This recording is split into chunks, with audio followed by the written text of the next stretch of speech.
Hey there, welcome back to LURK. And if this is your first night with us, there's always a place for you here. Tonight, we're leaving the noise of the world behind. No notifications, no deadlines, no reason to stay awake. Just you, the darkness, and a collection of stories that become more unsettling the longer you listen. There may be a few ads during the opening minutes to keep LURK running. After that, the rest of the night is completely ad-free, so you can close your eyes and let the stories carry you towards sleep. If you enjoy these late-night journeys, subscribe to LURK and come back tomorrow night. Your support helps keep these stories alive. Now, turn down the lights. Get comfortable. Pull your chair a little closer. And remember, the people in tonight's stories were not looking for anything terrifying. They were simply trying to get through an ordinary night, until something found them.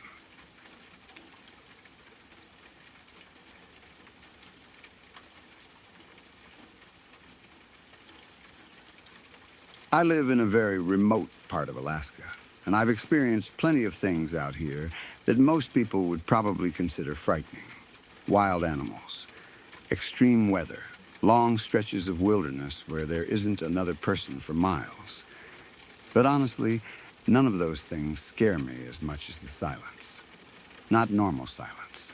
I'm talking about the kind of silence you experience in the middle of an Alaskan winter when you're far enough away from civilization that there is absolutely nothing around you. No roads, no traffic, no aircraft, no voices, no machinery. Sometimes not even wind. Just nothing. The first time you experience it, you might think it sounds peaceful. It's not. It's unsettling in a way that's difficult to explain unless you've actually experienced it. During winter, everything can become incredibly still. The snow covers the ground and absorbs sound. The trees don't move. The tundra stretches out around you without making a sound. There are places where you can stand completely alone and suddenly realize that you can't hear a single thing. That's when your own body becomes loud. You hear your breathing. You hear your heartbeat. You hear your clothes moving when you shift your weight. Sometimes even swallowing sounds ridiculously loud. My breathing can sound like a fucking airplane taking off. And once you become aware of it, it's almost impossible to stop noticing. You take a breath. You hear it. You take another. Louder. Your heart starts beating faster because you're becoming uncomfortable. Then you hear that too. And suddenly you're standing in the middle of nowhere, listening to your own heartbeat pounding inside your chest. It's almost like the silence is forcing you to become aware of every little thing your body is doing. I've heard people say that when the woods suddenly become completely silent. It usually means a predator is nearby. Maybe, sometimes that's probably true. Animals can certainly change the behavior of an area. But that's not what I'm talking about. There are places up here where the silence has nothing to do with a bear, wolf, or any other predator. There simply isn't anything there. No animals moving, no birds, no insects, nothing. And somehow, that is much worse. Because when you hear something moving in the woods, at least you know you're not completely alone. You can identify the sound. You can start thinking about what caused it. Maybe it's an animal. Maybe it's the wind. Maybe it's a branch breaking under the weight of snow. Whatever it is, your brain has something to work with. Complete silence gives you nothing. There's nothing to identify, nothing to investigate, nothing to explain. You're simply standing there. Alone, I've had moments when the silence became so intense that I genuinely felt like I was going to lose my mind. Not because anything was happening, because nothing was happening. You start looking around. The landscape doesn't change. You listen. Nothing. You wait. Still nothing. And eventually your mind starts searching for something. Anything. You almost want to hear a branch snap. You want to hear an animal. You want to hear a plane overhead. You want some reminder that the rest of the world still exists. But sometimes there is nothing, just white snow, dark trees, a huge empty sky, and you. That's when the thought creeps in. What if something happened to me right now? What if I slipped? What if I broke my leg? What if I suddenly became seriously sick? There might not be anyone around to hear me. No one would know where I was. No one might even realize that something had happened. You could scream, and there might be absolutely nobody close enough to hear it. That's the part that gets to me. It's not really fear of dying. It's the realization that you could disappear without leaving much of a trace. You could simply stop moving. The snow would cover your tracks. The wilderness would continue exactly as it had before. Nothing would stop. Nothing would announce that someone was missing. The world would just keep going. I've stood in places where I've had the overwhelming realization that if I dropped dead right there, nobody would find my body for a very long time. Maybe days, maybe weeks, maybe longer. And once that thought gets into your head, the silence feels completely different. You suddenly notice how far away everything is. The nearest road, the nearest house, the nearest person, civilization, everything. You realize that you're not just alone, you're isolated. There's a difference. Being alone can feel peaceful. Isolation makes you understand how dependent you normally are on other people. In a city, if you fall down on a sidewalk, someone will probably notice. If your car breaks down, another vehicle will eventually pass. If you scream, somebody might hear you. Out there, none of those things are guaranteed. You can be surrounded by thousands of acres of wilderness and still feel like you're standing on another planet. And then there's the silence. That fucking silence. Sometimes I'll stop walking just to listen. At first, I expect to hear something. A bird, wind, branches, anything. Instead, I hear my own breathing, then my heartbeat, then nothing. The longer I stand there, the more uncomfortable I become. Eventually, I start feeling like I'm being swallowed by the landscape. It's difficult to explain. There is no obvious threat. Nothing is chasing me. Nothing is watching me. Nothing is even moving. But my instincts keep telling me that something is wrong. I think part of it comes from how unnatural that level of silence feels to a human being. We're used to noise. Even when we think we're somewhere quiet, there are usually sounds around us. Cars in the distance, electrical equipment, air conditioners, people talking, dogs barking, birds, wind, some kind of background noise. You don't notice most of it until it's gone. Then you discover how loud silence really is. In the middle of an Alaskan winter, there are moments when that background disappears completely, and you're left with yourself, your breathing, your heartbeat, your thoughts. That's when your imagination starts filling in the gaps. You begin wondering what might be beyond the trees. You start looking over your shoulder. You listen harder. And the harder you listen, the more you realize there's nothing to hear. That's what scares me. Not the possibility that something is hiding in the silence. The possibility that there's absolutely nothing hiding there at all. Just an enormous stretch of wilderness that doesn't care whether you're there. I've heard people romanticize places like this. They talk about the freedom, the solitude, the beauty. And they're right. It is beautiful. There are moments out here that are almost impossible to describe. The snow can make the entire landscape look untouched. The sky can seem enormous. The air feels unbelievably clean. When the sun comes out, the whole world can look almost unreal. But beauty and isolation can exist at the same time. Sometimes that beauty is exactly what makes the silence more disturbing. You can stand there looking at something incredible and suddenly realize There isn't another human being anywhere in sight, no matter which direction you look. Just wilderness, endless wilderness. I've learned that the human mind doesn't always handle that very well. We're social creatures. We're used to signs of life. We're used to knowing that someone else is nearby. Take all of that away, and your brain starts behaving differently.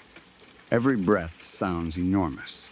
Every heartbeat sounds threatening. Every thought becomes louder. And eventually you start wondering if the silence itself is getting inside your head. Maybe that's why I find it more frightening than predators. A predator is something you can understand. You can respect it. You can give it space. You can take precautions. But you can't fight silence. You can't scare it away. You can't negotiate with it. You simply stand inside it. And sometimes you realize just how small you are. There have been times when I've stood alone in the Alaskan wilderness during winter and thought about how easily I could vanish. No dramatic ending, no warning, no one witnessing it. Just one person disappearing into a landscape that stretches farther than most people can imagine. And the most disturbing part? The wilderness wouldn't react. The snow would keep falling. The wind would eventually return. The sun would rise. The seasons would change. Animals would continue moving through the area. Everything would continue exactly as it always had, as if I had never been there. That's the thought that stays with me. Not that something might come out of the woods, not that a predator might be nearby, not that something supernatural might be watching. It's the realization that sometimes there is nothing there, nothing moving. Nothing making noise. Nothing coming to help. Just you.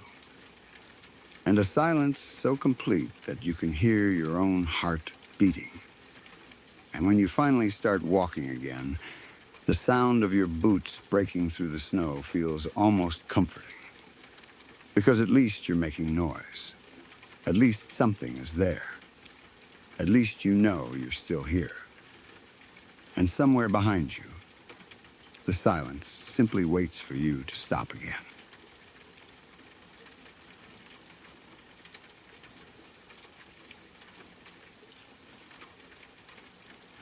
I lived alone for almost 20 years in an old farmhouse that had been built around 1900.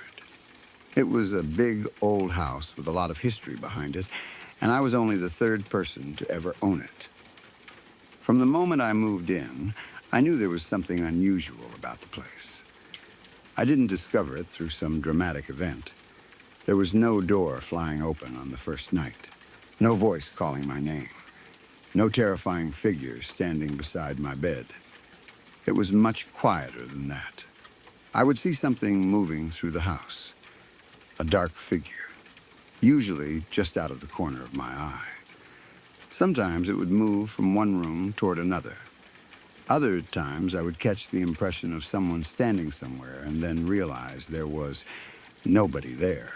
It never looked completely clear. I couldn't make out a face. I couldn't see details. It was more like a dark shape moving through the house. But after a while, I became convinced it was male. I also had an idea about who it might have been. The farmhouse had originally been built by the first owner, and the second owner was still alive when I lived there. So, if there really was a spirit in the house, I figured the most likely explanation was that I was seeing the original owner, the man who had built the house, the man who had probably spent years living there, maybe decades. Maybe he simply never left. The strange thing was that I wasn't particularly afraid of him. I knew he was there. That was the feeling. It wasn't like having a monster in the house. It was more like having another person living somewhere in the background. A person you couldn't see most of the time, but somehow knew was around.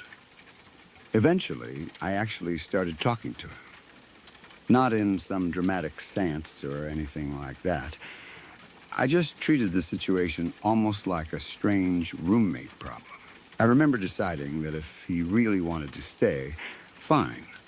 But he needed to understand that the house was mine, too. So I basically made a deal with him. I told him he could have the den. That was his space. The rest of the house belonged to me. It sounds ridiculous when I say it out loud now. I was negotiating living arrangements with something I couldn't even prove existed. But somehow, it worked for almost 20 years. I lived in that farmhouse alone for most of that time, and the arrangement never really caused me any serious trouble. I had my part of the house. Whatever was there seemed to have its own space. The den became the one place I associated with him. I didn't feel threatened there. I didn't feel like I was constantly being watched. I just knew that sometimes there was a presence. And after enough years, something that would terrify most people can become strangely normal. You adapt. You stop jumping at every unexplained noise. You stop questioning every shadow. You learn the sounds of the house. Old houses make plenty of sounds on their own. Wood expands and contracts. Pipes knock. Floorboards creak. Doors move. Wind gets into places you didn't know existed. So you learn to separate the ordinary from the unusual. And this presence became part of the background of my life. Almost 20 years went by. Then I got remarried. That changed things. My new husband didn't believe the house was haunted. Not even a little, whenever I told him about the strange things that happened there. He always had an explanation. If something moved, there was probably a draft. If a door made a noise, the house was old. If something disappeared and later turned up somewhere else, one of us must have moved it and forgotten. If I mentioned seeing the dark figure, he had another explanation. Maybe it was a shadow. Maybe it was my imagination. Maybe I was tired. He wasn't trying to be cruel. He simply didn't believe in ghosts. And honestly, I understood that. If someone had told me about an invisible man living in the den of an old farmhouse, I might have questioned it too. But I had lived there for almost 20 years. I knew what I had experienced. And I knew that there were things about the house I couldn't explain. Still, my husband continued to dismiss them. He always found a reason. That was fine with me. I wasn't trying to convert him. He could believe whatever he wanted. Then one day, something happened that changed his mind. It started with something completely ordinary. My husband was in the bathroom getting dressed. We had apparently been arguing about something. I don't remember exactly what the argument was about anymore. What I remember is that he was angry, very angry. He was yelling at me. He was still yelling as he finished getting dressed and prepared to leave the bathroom. I was somewhere outside the bathroom while he continued arguing. Nothing about the situation seemed supernatural. It was just a normal argument between two people. Then he started to leave. And that's when the bathroom door slammed directly into his face. Hard, extremely hard. Not a gentle movement. Not a door slowly swinging shut. It slammed. The impact was powerful enough that the entire house seemed to shake. For a moment, everything stopped. Then my husband came into the living room. He didn't look angry anymore. He didn't look annoyed. He didn't look like someone who had just lost an argument.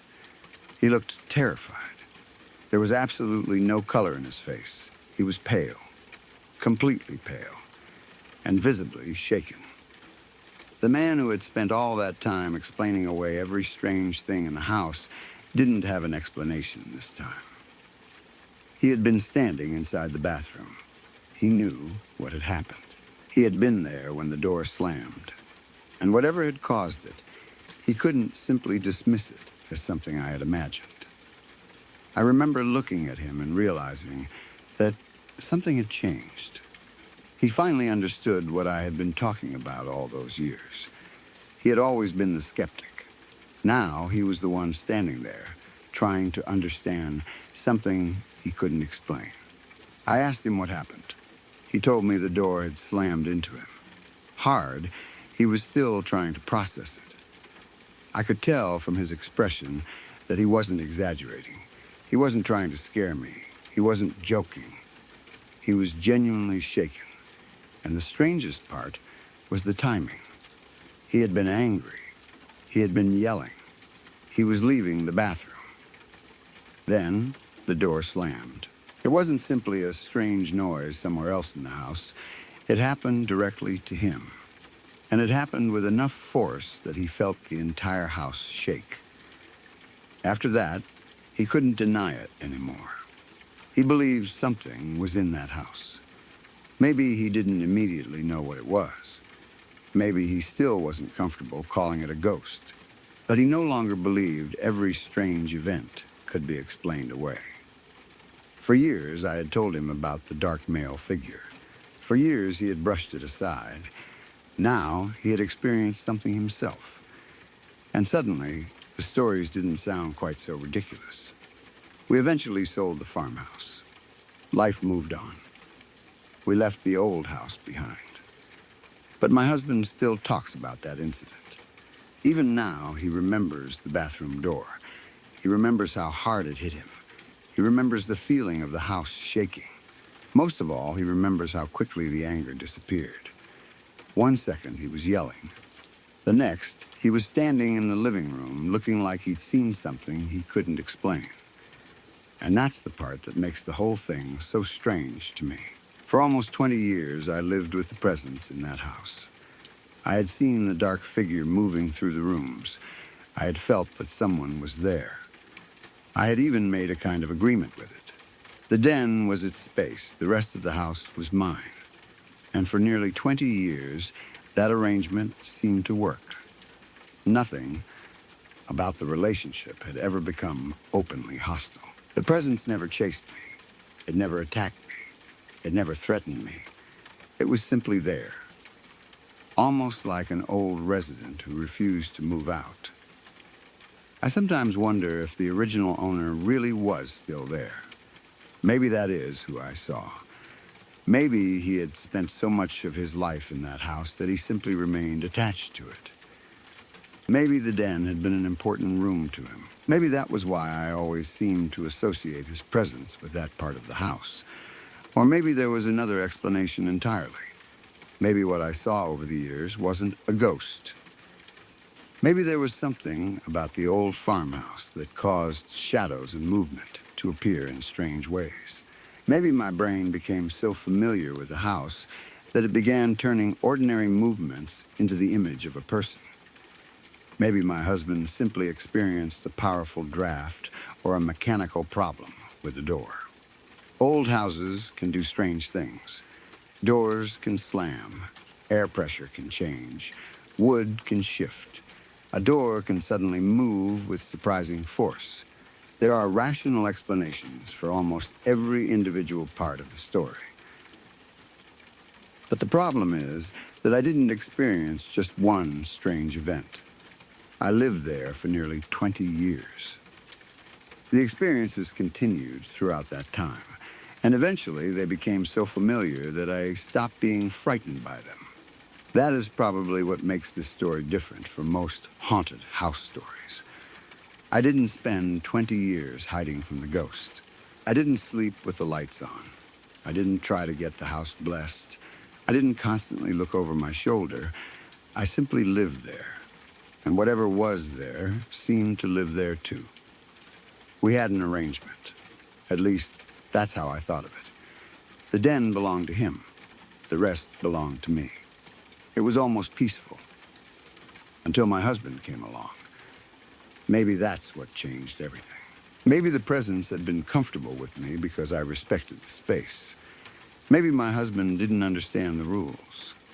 Maybe there were never actually any rules at all. Maybe the door incident was completely unrelated. I can't say. But I do know that the timing was strange. My husband had spent years dismissing everything.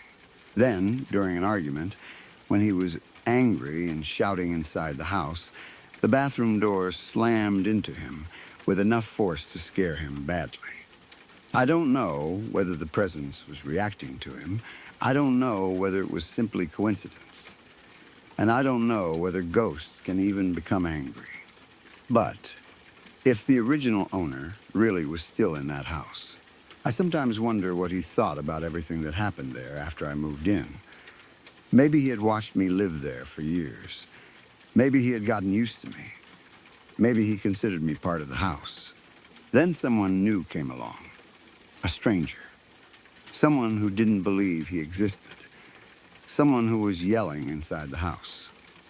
And then, suddenly, a door slammed. It's a strange thought. But that's the kind of thought you have when you've lived in a place long enough to believe something is watching from the shadows. The funny thing is that I never needed my husband to believe me. I didn't need anyone else to confirm what I had experienced. For almost 20 years, the farmhouse was my home. I knew its sounds. I knew its rooms. I knew its shadows. And I knew that sometimes, when I wasn't expecting it, I would catch that dark figure moving somewhere through the house. I never saw a detailed face. I never had a conversation with him. I never saw him clearly enough to prove anything. But I always felt that the figure was male. And because of the history of the property, I always believed it was probably the original owner. Maybe he built the farmhouse with his own hands. Maybe he raised a family there. Maybe he died there. Maybe he simply never wanted to leave. There are houses that feel empty after everyone leaves, and there are houses that somehow feel like they're still occupied. That farmhouse always felt occupied to me. Not crowded, not dangerous, just occupied. Like someone else was there. Someone who didn't need to announce himself. Someone who could walk through a room without making a sound. Someone who could stand somewhere just outside your direct vision. Someone who had been there long before you arrived. I became so used to that feeling that it stopped being strange. That's probably why the bathroom incident affected my husband so much. He had never lived with that feeling. He didn't have 20 years of experience with the house. He didn't know the little things I had learned to ignore. To him, the door slamming was a sudden, impossible event. To me, it was almost confirmation. It was the first time someone else had experienced something strong enough to make them understand what I had been talking about. After we sold the house, I sometimes wondered what happened to the presence. If there really was a ghost there, did it stay? Did the new owners see anything? Did they notice doors moving? Did they feel watched? Did they ever see a dark figure crossing the hallway? Did they know anything about the house's history?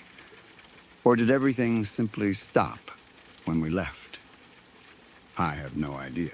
Part of me likes to think that if the original owner really was there, he simply remained in the house. Maybe he didn't care who owned it. Maybe he only cared about the place itself. Maybe he was there long before me and will remain there long after everyone who ever lived there is gone. The farmhouse stood for more than a century. People came and went. Families changed. Owners changed. Life changed. But the house remained. And maybe, if there really was something attached to it, that thing experienced all those changes without ever leaving. I don't know. I'm not claiming that the farmhouse was definitely haunted. I'm only telling you what I experienced. For almost 20 years, I lived there alone. I repeatedly saw what looked like a dark male figure moving through the house. I developed my own explanation for who he might have been. I eventually accepted his presence. I even gave him a room. And for nearly 20 years, everything was fine. Then, my husband moved in. He didn't believe any of it. He explained everything away. Until one day, while he was angry and shouting inside the bathroom, the door suddenly slammed into his face with incredible force. The house shook. And when he walked into the living room, he was completely pale. That was the moment he stopped laughing at the idea of a ghost. We eventually sold the farmhouse. But he still talks about that door. He still remembers what it felt like. And he believes in ghosts now. As for me, I still don't know exactly what lived in that house. Maybe it was the original owner. Maybe it was something else. Maybe there was a rational explanation for everything. But after spending almost 20 years there, I learned something. Sometimes you don't need to see something clearly to know that you're not alone. Sometimes you simply learn the personality of a place. You learn which floorboards creak, which doors stick, which rooms feel warmer, which rooms feel colder. You learn the normal sounds. And eventually, you recognize the sounds that aren't normal. That farmhouse was old. It had been standing since around 1900. Generations had lived there. People had died there. And for nearly 20 years, I had the strange feeling that one of those people had never really left. I wasn't afraid of him. In fact, I had become so comfortable with him that I gave him his own room. The den was his. The rest of the house was mine. For years, that seemed to be enough. Until one day, my husband crossed whatever boundary had existed between us. Maybe the ghost didn't like being yelled at. Maybe it didn't like my husband. Maybe it was simply coincidence. I'll never know. But I do know what my husband looked like when he walked out of that bathroom. He was no longer the man who had an explanation for everything. He was pale, shaken, and genuinely frightened.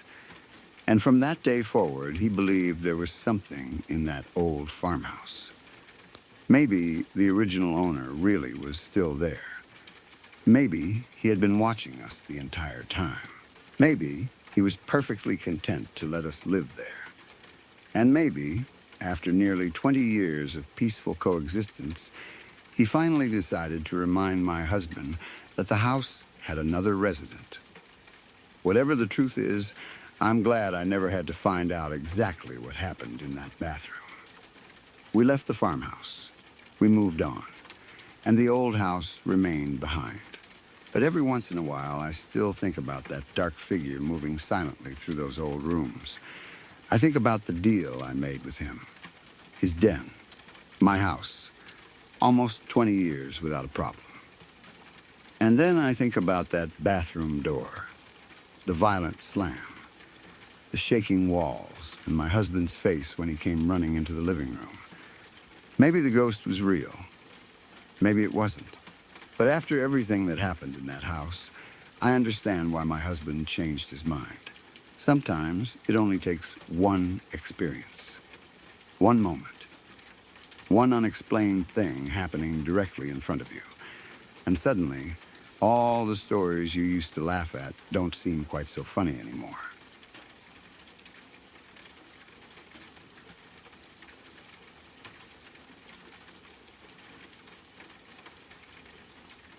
I lived in a town outside Phoenix, Arizona, and it was late in the afternoon when it happened.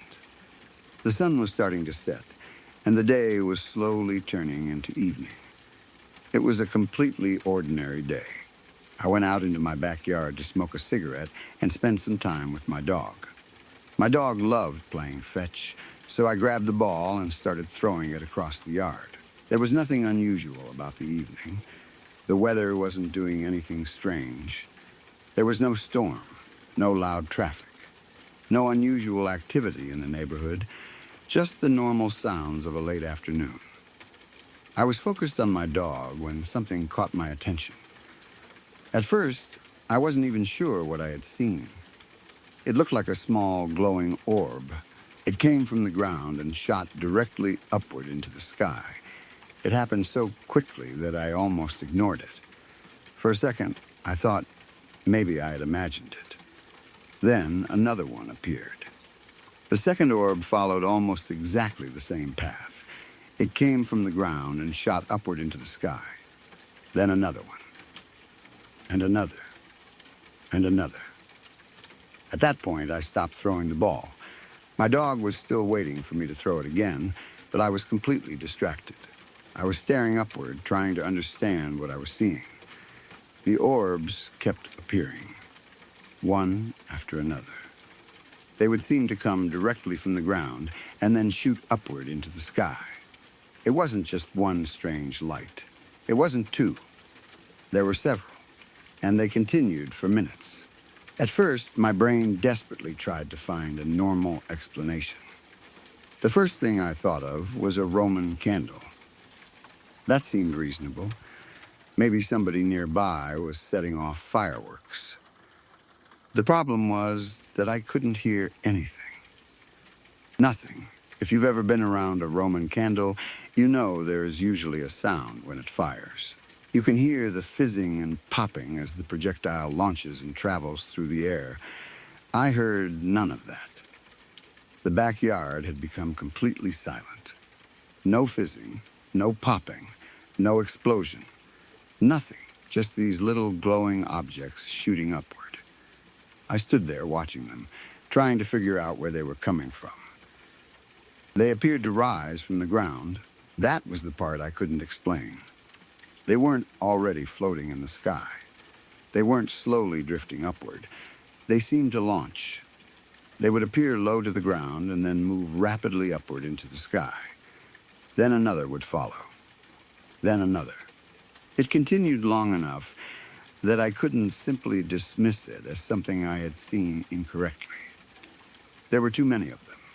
I remember just standing there with a cigarette in my hand, completely distracted from everything else. My dog was still there. The ball was still in my hand. The sun was still setting. Everything around me looked completely normal, except for what was happening in the sky. The strangest part was how quiet it was. That silence made the whole thing feel much more unsettling. If I had heard fireworks, I probably would have laughed and gone back inside. If I had seen someone launching Roman candles, I would have understood immediately. But there was no sound, no obvious source, no explanation, just glowing objects appearing and shooting into the sky. I kept watching. One would rise, then another, then another.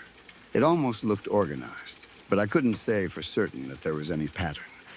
They weren't moving like birds. They weren't floating like balloons. They weren't behaving like aircraft. They were simply going upward, fast, directly into the sky. And then they would disappear from my view. I don't remember exactly how long it lasted. A few minutes, at least. Eventually, the activity stopped, just as suddenly as it had started.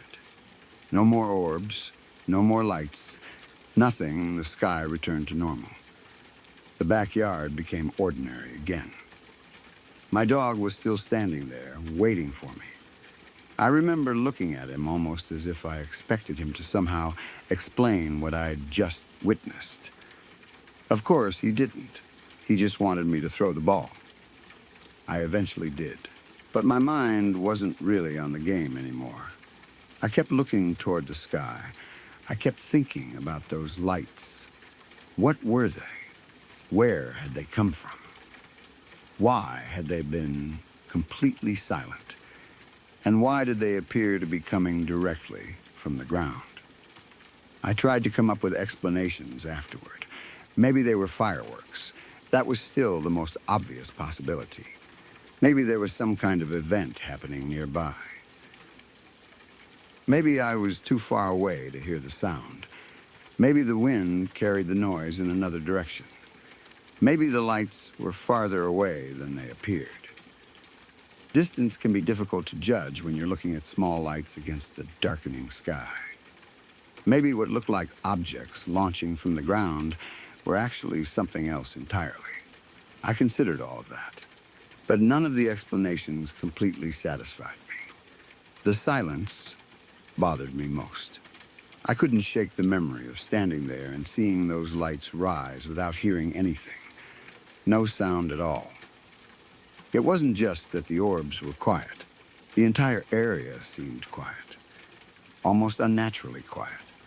And when you're standing outside near Phoenix, as the sun is going down, you're used to hearing something. Cars, people, dogs, wind, birds, something. That evening, I remember being aware of how silent everything had become. Then there were these lights. I never found out what they were. I didn't see anyone nearby. I didn't hear anyone setting anything off. I didn't find any obvious evidence afterward. There was no explanation waiting for me. Just a strange memory. Over the years, I've occasionally thought about it. Sometimes I wonder if I simply witnessed fireworks from a distance. Maybe someone was setting off something beyond the neighborhood. Maybe the sound wasn't audible from where I was standing. Maybe the perspective made the objects look like they were coming directly out of the ground. That's possible. It's probably the explanation I would give someone else if they told me the same story. But then I remember how clearly I saw them. One after another. Small, glowing orbs, rising rapidly into the sky. And complete silence. I don't claim they were extraterrestrial. I don't know what they were. I don't claim they were ghosts. I don't know what they were. I don't even know if they were genuinely unexplained. There may be a perfectly ordinary explanation that I simply never discovered. But that doesn't change the fact that for several minutes I stood in my backyard watching something I couldn't identify. And almost a decade later, I still remember it. The strangest part is that nothing else happened. There was no dramatic ending. No creature appeared. No strange voice spoke to me. Nothing came toward the house. The lights simply appeared, rose into the sky, and eventually stopped. That's it. But sometimes the events that stay with you aren't the ones where something attacks you or chases you. Sometimes it's the things you see for a few minutes and never understand. Because your brain wants an answer. It wants to put what happened into a familiar category. Fireworks, aircraft, weather, reflection, anything. But when none of those explanations quite fit, the memory stays unresolved. That's what happened to me. Even now, I can picture that evening. The backyard, the fading sunlight, my dog waiting for another throw, the cigarette in my hand, and then that first little light shooting upward from somewhere near the ground. Then another, then another, then another. One after the other. Silent. Completely silent. For several minutes, I just stood there watching. And to this day, I still don't know what those lights were.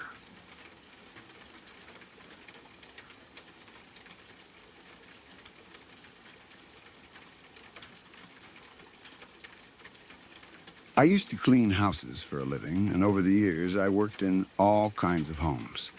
Big houses, small houses, old houses, new houses.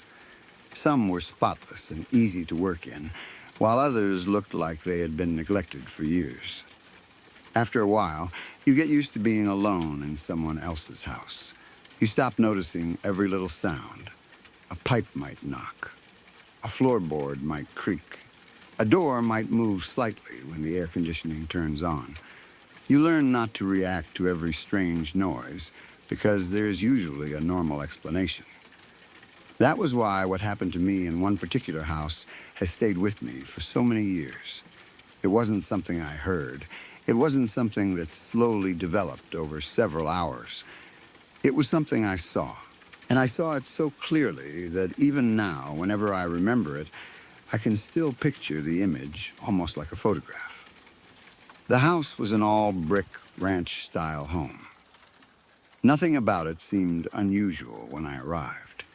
It was just another house I had been hired to clean. I went through the usual routine. I started in one area and worked my way through the house, cleaning everything that needed to be cleaned. There was nothing strange happening. No unusual noises, no strange smells, no feeling that someone was watching me. Nothing, everything was completely normal. I was probably a little tired, but nothing that seemed significant. I'd cleaned plenty of houses while tired before. You get into a rhythm when you're doing that kind of work. You stop thinking about every individual task. You just move from room to room. Clean, wipe, vacuum, move on. Eventually, I reached the hallway that led toward one of the bedrooms. The hallway lights were on. The house wasn't dark. There was enough light for me to see where I was going. The bedroom itself, however, was dark. The light inside that room was turned off. That wasn't unusual either. I had cleaned hundreds of rooms where the lights were off. I simply walked toward it, intending to turn the light on and continue working. I had absolutely no idea that the next few seconds would become one of the clearest memories of my life. As I approached the bedroom, I turned the corner, and I saw something. For a moment, my brain couldn't even understand what I was looking at. There was a figure standing on the opposite side of the room. It looked like some kind of enormous beast, a monster, something that looked almost like a creature from a nightmare. The first thing I noticed was the color. It was red and black, very dark, very intense. The thing seemed to be standing in front of a large mirror. The mirror was almost floor to ceiling.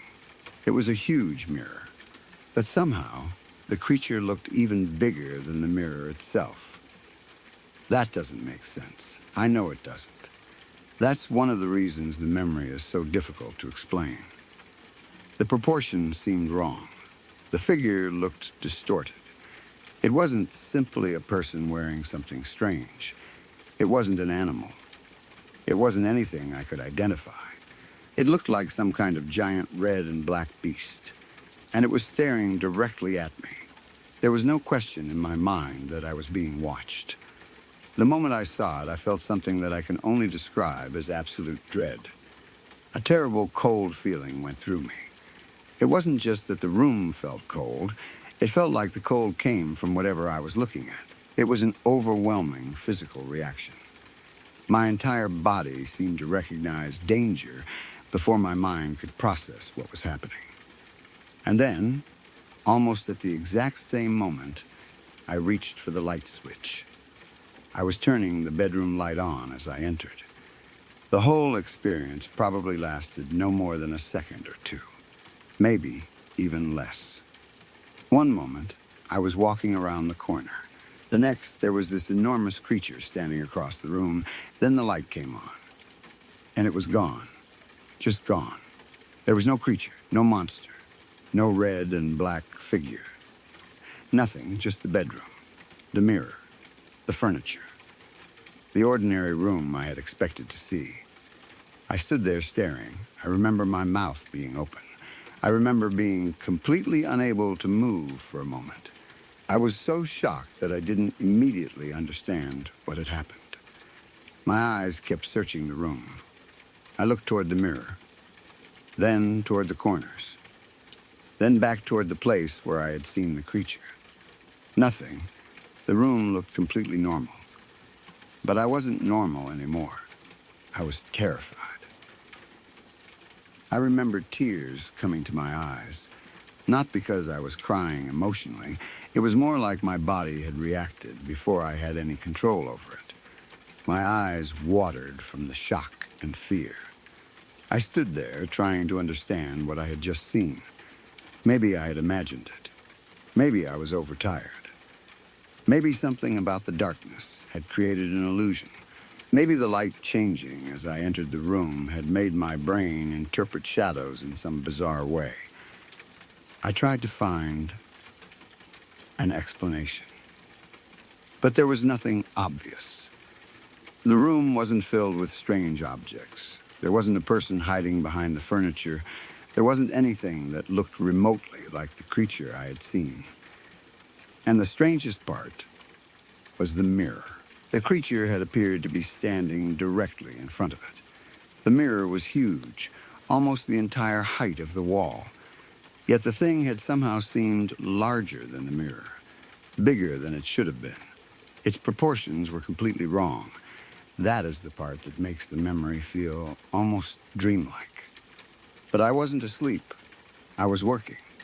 I was standing in a bedroom. I had been moving around the house for a long time. I knew exactly where I was.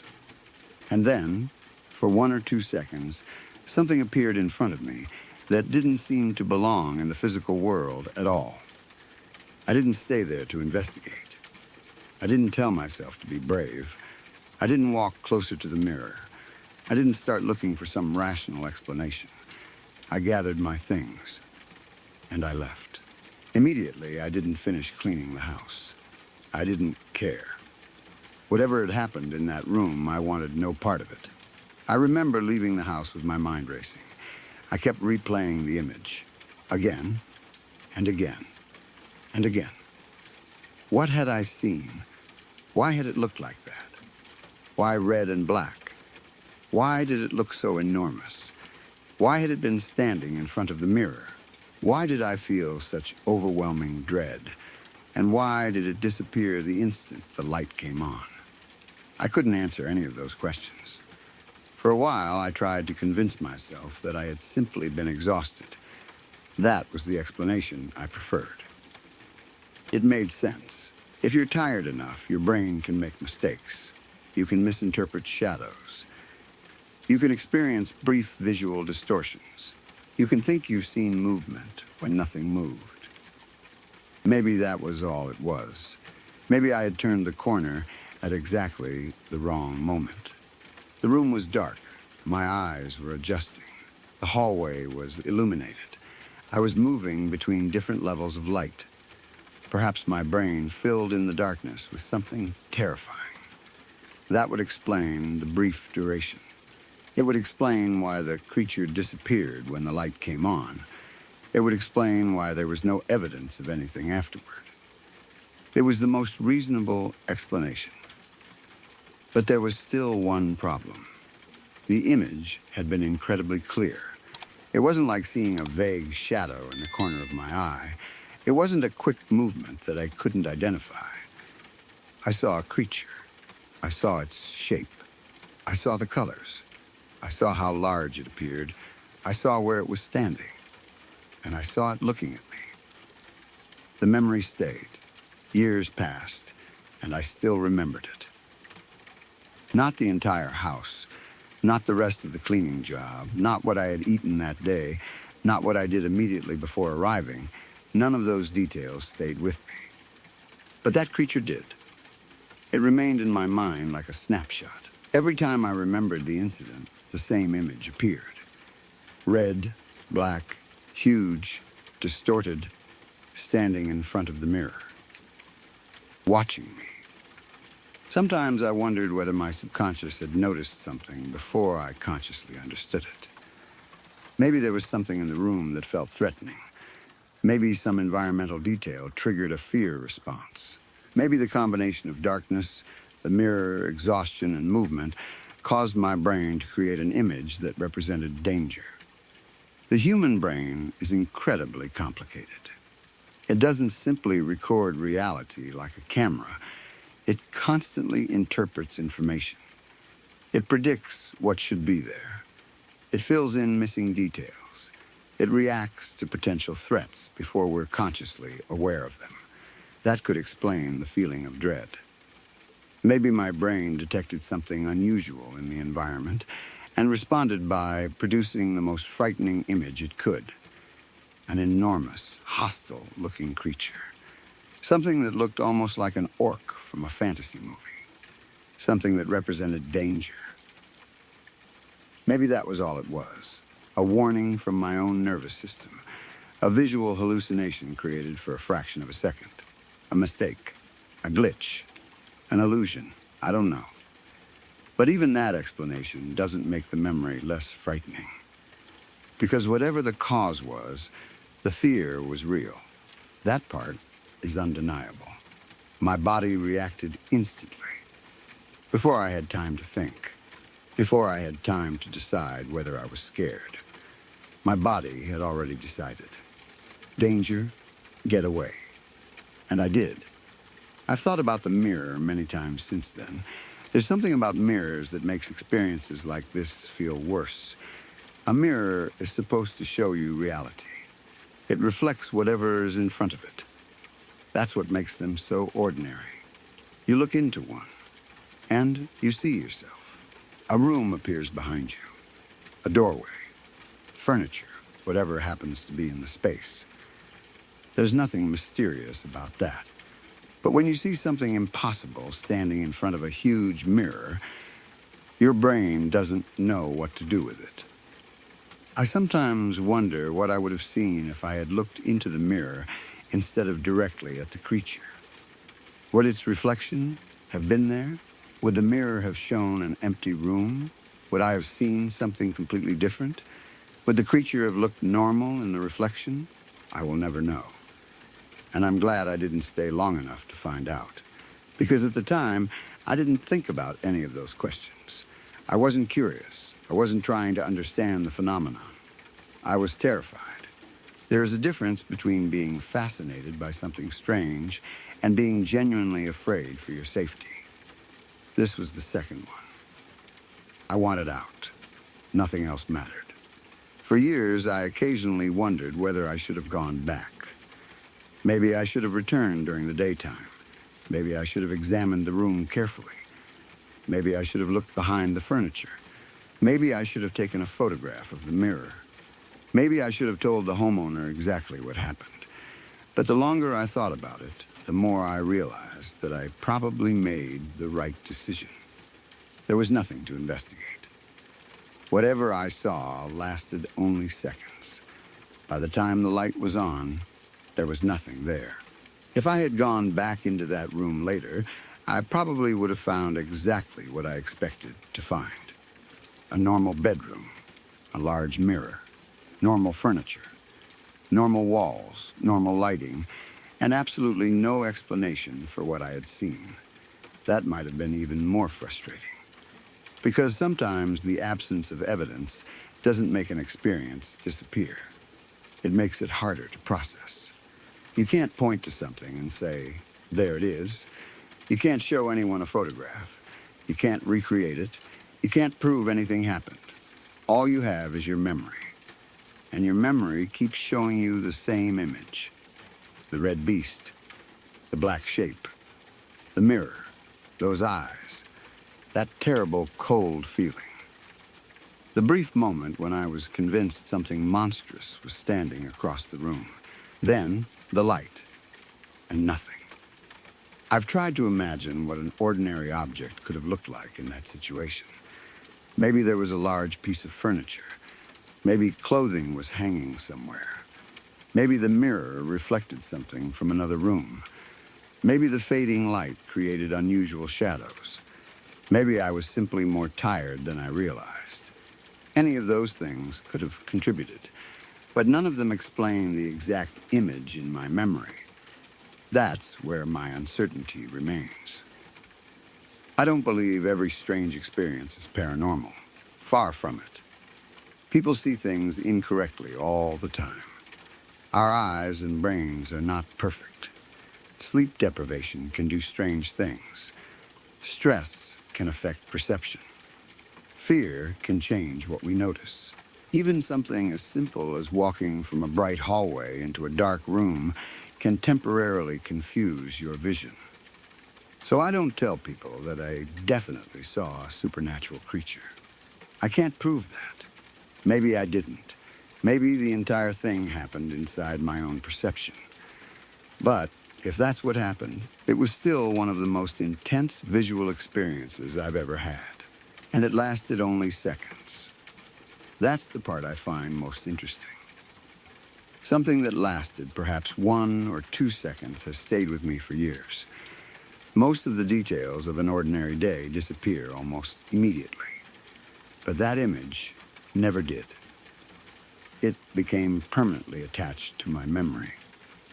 Sometimes I can still picture the room. The hallway lights behind me, the dark bedroom ahead, the enormous mirror, and that shape standing in front of it. The creature looked wrong, not just scary. Wrong, its proportions didn't seem natural. Its size didn't make sense.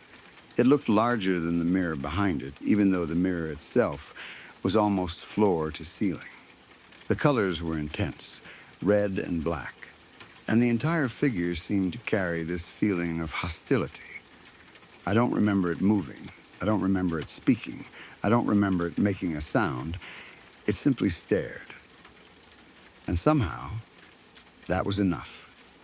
If it had screamed, maybe the experience would have been easier to understand. If it had charged at me, I would have known what to do. Run, but it didn't. It just looked at me. That silent stare was somehow worse. It created the feeling that I had walked into something I wasn't supposed to see. Like I had accidentally opened a door into something that existed somewhere just beyond ordinary reality. Then, the light came on, and the doorway closed again. Maybe that's dramatic. Maybe I'm letting the memory become more mysterious than it really was. That's possible. Memories aren't static. We rebuild them every time we remember them. A strange experience from years ago can become sharper in some places and less accurate in others. Maybe the creature wasn't exactly the way I remember it. Maybe my mind has exaggerated certain details. Maybe the red and black colors became more intense over time. Maybe the size wasn't actually as enormous as it seemed. But I still remember the first reaction. That was immediate. That was before I had time to analyze anything. The cold, the dread, the paralysis, the instinct to escape. Those things happened before I could start creating an explanation. And that is why I still wonder about it. Maybe my subconscious did detect something, not necessarily something supernatural. Maybe it noticed an unusual shadow. Maybe it recognized a shape that my conscious mind couldn't identify. Maybe something in the room triggered an ancient fear response. Our brains are designed to recognize threats. Sometimes they react before we understand why. A dark shape in a doorway. A sudden movement. Something that resembles a face. A figure standing where no one should be. Those things can trigger powerful reactions. Maybe my brain took some harmless visual information and turned it into a monster. If so, it was incredibly convincing. And perhaps that's the strangest part. We often think of fear as something that happens after we understand danger. But sometimes it's the opposite. Sometimes your body reacts first. Your heart races. Your muscles tense. Your stomach drops. Your skin gets cold. Then your conscious mind starts asking, why? That is exactly how it felt. I didn't look at the creature and think, that looks scary. I saw it and felt terrified immediately. There was no decision involved, no reasoning, just fear. And then I left. I never cleaned that house again. I don't know what happened to the property afterward. I don't know whether anyone else ever saw anything strange there. I've sometimes wondered whether the homeowner had ever mentioned unusual experiences. Maybe they had. Maybe they hadn't. Maybe they would have laughed if I told them what happened. Maybe they would have said, you're not the first person to see something in that room. That possibility is one of the reasons I never really wanted to ask. Because there are some answers you don't necessarily want. Imagine telling someone about the creature and having them respond, oh, you saw it too? I think that would have been worse than never knowing. At least uncertainty leaves room for rational explanations. Maybe I was exhausted. Maybe I was disoriented. Maybe I experienced a brief hallucination. Maybe the lighting was perfect for creating a visual illusion. Maybe the mirror reflected something in a way my brain couldn't process. Those explanations are comforting. But every once in a while, I remember how real it looked. And I wonder, what if it wasn't just my imagination? What if, for those 2 seconds, I actually saw something that was there? What would that thing have been? Why was it standing in front of the mirror? Why did it look so enormous? Why did it disappear when the light came on?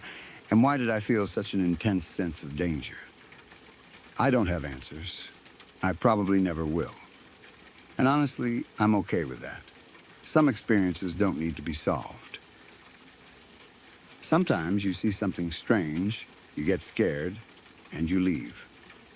That's what I did. Maybe I was overtired. Maybe my brain created a terrifying image out of darkness and shadows. Maybe something in that room triggered an instinctive fear response. Or maybe, for one brief moment, I saw something that I wasn't supposed to see. I can't tell you which explanation is correct. All I can tell you is what I remember. I walked into a dark bedroom. I saw an enormous red and black creature standing across the room. It seemed to tower in front of a huge mirror. It looked distorted, almost impossible. It stared directly at me. I felt a cold wave of dread so intense that I couldn't move. Then I turned on the light, and it was gone. The entire thing lasted only a second or two. But years later, I can still see that image perfectly, like a photograph burned into my memory. And sometimes I wonder if that's the part that scares me most. Not that I might have seen a monster. Not that the house might have been haunted. Not even that my mind might have failed me for a couple of seconds. It's the fact that whatever happened, my brain chose a monster. And for one terrifying moment, it was completely convinced that the monster was real.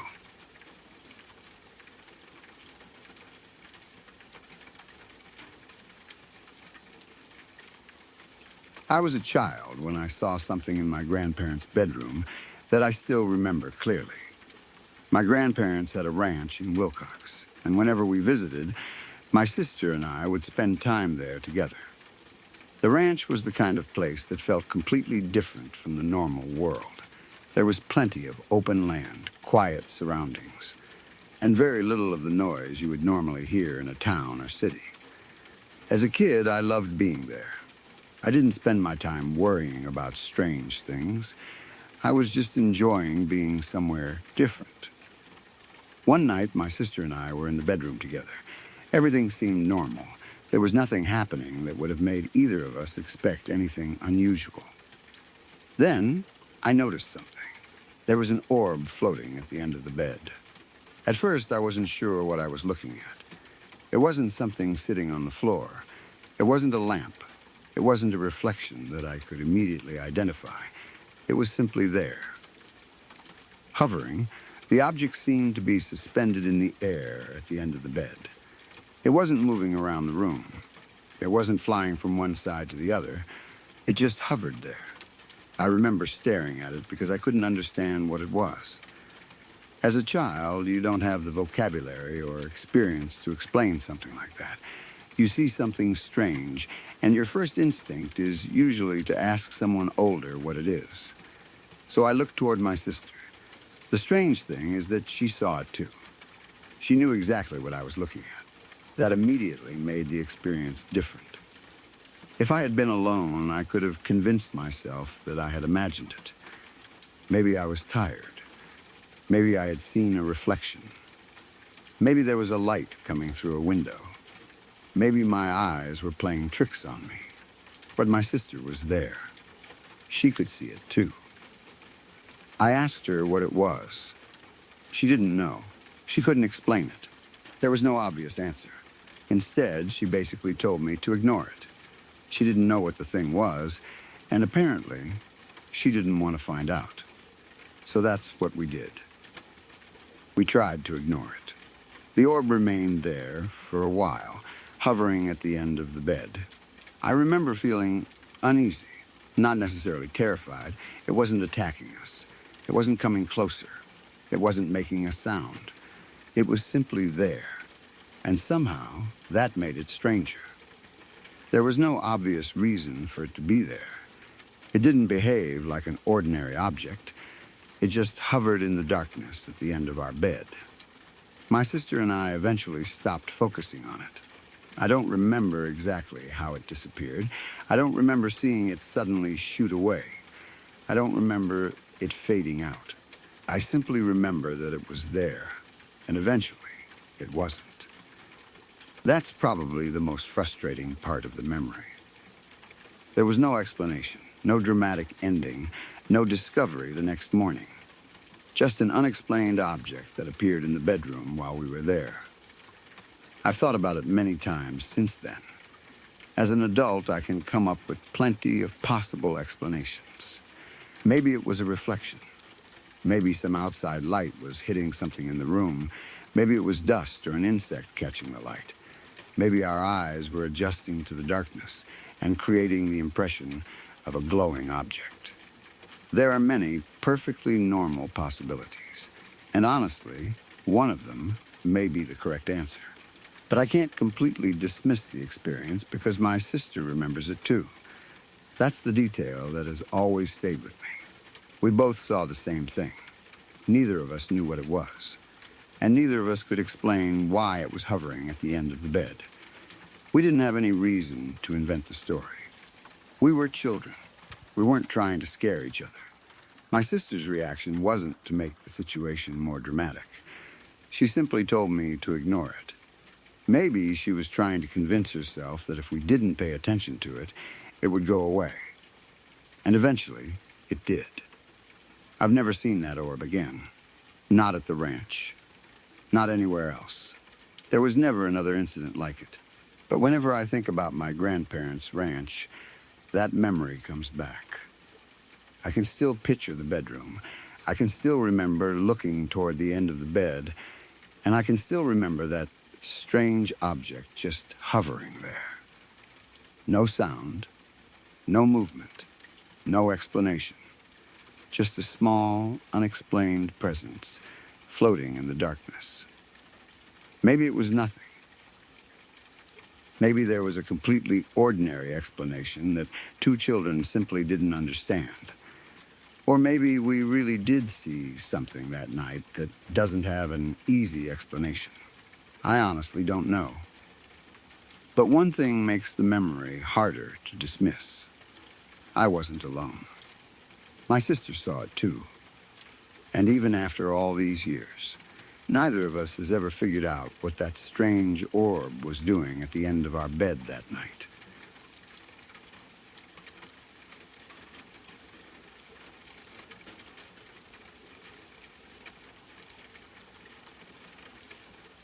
I used to work as a housing inspector. For the most part, it was a pretty straightforward job. I would visit properties, inspect the structure, look for safety issues, document anything that needed attention, and then write up my findings for the client. I had seen just about every kind of house you could imagine. New houses, old houses, houses that had been carefully maintained for generations, and houses that looked like they should have been condemned 20 years earlier. After a while, none of it really surprised me. That was why I didn't think much about the house when I first received the inspection request. A new client had purchased the property and wanted a full inspection before moving forward with their plans. The information I had been given described it as a very old house. It had been built in 1908. It was also described as being in fairly poor condition. That didn't exactly make me excited to inspect it. In fact, I wasn't in any particular hurry. I had several other inspections scheduled that day, so I deliberately saved this one for my final stop. My thinking was simple. I'd finish the other jobs, head over there near the end of the day, spend whatever time was necessary documenting the problems, and then go home. It was just another old house. At least that's what I thought. I finished my earlier inspections and eventually drove toward the property. By the time I arrived, the day was already beginning to fade. It wasn't completely dark yet, but dusk was approaching. The neighborhood itself wasn't particularly strange. There was nothing immediately threatening about the location. I parked my car on the road and gathered my inspection equipment. Then I walked toward the house. The first thing I noticed was how badly the property had been neglected. The house was 3 stories tall and looked like it had been standing there for a very long time without receiving the kind of maintenance a building that old desperately needed. The exterior was worn. The property looked neglected. Everything about it suggested years of deterioration. But honestly, I'd seen worse. To me, it was simply another run-down old house. The kind of place where you could immediately start making a list of repairs before even stepping through the front door. I remember wondering what the buyers had seen in it. Apparently, they had already walked through the property themselves and believed there was potential there. I couldn't see it. Maybe they had plans to renovate it completely. Maybe they saw something I didn't. Either way, it wasn't my job to decide whether the house was worth saving. My job was to inspect it. Unfortunately, there was one problem. I didn't have a key for the front door. Normally, that wouldn't have been a big deal. I could access the property another way. So I walked around the side of the house and made my way toward the rear. The sun was getting lower behind me. The light had changed. That strange period between afternoon and evening had begun. The air was still warm because it was late summer, and nothing about the weather seemed particularly unusual. I reached the back of the property. That's when I noticed that the rear entrance opened directly into a large kitchen. I stopped for a moment and looked inside. The kitchen was exactly what I expected from the rest of the house. Old, neglected, dark nothing immediately caught my attention. Then I felt something. The temperature changed. It happened quickly enough that I noticed it immediately. One moment I was standing outside in the warmth of a late summer evening. The next, the air around me felt dramatically colder. It wasn't a gentle change. It was almost like stepping into a completely different pocket of air. I remember thinking it was strange, but I tried to explain it rationally. The sun was setting behind me. The property was surrounded by old structures and trees. Maybe cold air was settling around the house. Maybe the building itself was creating a pocket of shade. Maybe there was some kind of ventilation issue. There were plenty of possible explanations. I didn't think much more about it. Instead, I turned around and looked toward the sunset. The sky was beautiful. The cloud cover had taken on a deep crimson color as the sun disappeared behind the horizon. For a moment, I just stood there looking at it. It was one of those sunsets where the entire sky seems to change color. The clouds were glowing. Everything had that strange red-orange light that happens only for a few minutes before darkness takes over. I remember thinking that it was actually a beautiful evening. Then I turned back toward the house, and that's when I saw him. At first, I didn't understand what I was looking at. The kitchen was dark. Beyond the kitchen was another door. That door opened into a hallway. The hallway continued toward the front of the house, where the main entrance was located. The front door had colored glass in it. Because of the fading light outside, there was just enough illumination coming through that glass to create a faint shape in the hallway. But there was something standing there. A person. A man. At least that's what it looked like. I could make out the shape of his body, his height, his shoulders, the general build of a man. But there were no details, no clothing that I could identify, no facial features, no skin, no hair, nothing, just a completely black silhouette standing in the darkness of the hallway. I froze. I remember staring at him, trying to understand what I was seeing. My first thought was that someone must still be inside the house. That was the logical explanation. Maybe the owners had forgotten to tell me someone was there. Maybe a contractor was working inside. Maybe a trespasser had entered the property. Any of those explanations would have made more sense than what happened next. I was already uncomfortable because of the sudden temperature change. Now there was a person standing inside an abandoned, run-down house. And I was alone. I should have backed away. I should have called out. I should have walked back around the house and returned to my car. Instead, I stood there, looking at the silhouette. Then something happened that I still struggle to describe. The figure's face was completely featureless. Just darkness. Then 2 eyes opened. Red eyes. Not reflections. Not the faint red glow of sunlight. They were simply there. 2 bright red points in the darkness. They didn't blink. They didn't move. They just stared directly at me. I remember the feeling more than anything else. It wasn't normal fear. It wasn't the feeling you get when you think someone might be hiding in a house. It was something much deeper.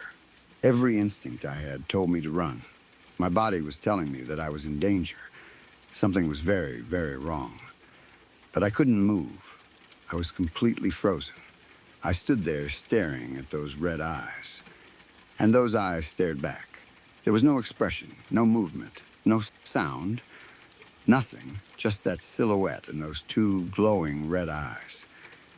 It felt like the figure was looking directly through me, not just looking at my face. It felt like it was staring into me, into my thoughts, into everything. I know how dramatic that sounds. I've heard plenty of paranormal stories where people describe seeing something evil and feeling like their soul was being examined. Before that night, I would have probably dismissed that kind of description. I wasn't someone who believed in the supernatural. I didn't spend time thinking about ghosts. I didn't believe old houses were automatically haunted. If someone told me they'd seen a shadow figure with glowing eyes, I would have looked for a rational explanation. Bad lighting, a reflection, an animal, exhaustion, a trick of the eyes. There were always possibilities. But standing there, none of those explanations occurred to me. All I could think was, get out. Run, leave, my body simply wasn't responding. I couldn't make myself step backward. I couldn't turn around. I couldn't even call out. I just stared. The eyes remained completely still, unblinking, unmoving, watching me. I don't know how long that lasted. It could have been seconds. It could have been longer. When you're terrified like that, time becomes difficult to measure. I remember my eyes beginning to water. I had been staring without blinking for so long that my vision was starting to blur. My eyes burned. Eventually, I had to blink. It was involuntary. I closed my eyes for a fraction of a second. Then I opened them again. The hallway was empty. The silhouette was gone. The red eyes were gone. There was nothing there. Just the dark hallway. I stared at the spot where the figure had been standing. Nothing moved. No footsteps. No closing door. No shadow disappearing around a corner. Nothing. It was as if the person had never been there. That's when the fear finally broke through whatever had been holding me in place. I turned around and ran. I didn't investigate. I didn't check the rooms. I didn't call out to see if someone was hiding. I didn't finish the inspection. I didn't care about the property anymore. I ran around the side of the house as fast as I could. I remember barely paying attention to where I was stepping. I just wanted distance between myself and that building. I reached my car, got inside, locked the doors, started the engine, and drove. Fast, much faster than I normally would have. The drive home should have taken around 25 minutes. It took me roughly 10. I wasn't thinking about speeding tickets. I wasn't thinking about traffic. I wasn't thinking about anything except getting away from that house. I kept checking the mirrors. I don't even know what I expected to see. Maybe the figure standing beside the road, maybe red eyes in the darkness behind me. Maybe nothing, but I kept looking anyway. When I finally reached home, I was still shaken. I had never experienced anything like it. Not before, not since. The strange thing was that I didn't immediately tell everyone what had happened. Part of me was embarrassed. Another part of me didn't even know how to explain it. How do you tell someone that you were inspecting an old house and saw a completely black silhouette standing in the hallway? How do you explain the red eyes? How do you explain being unable to move? How do you explain that the figure disappeared the instant you blinked?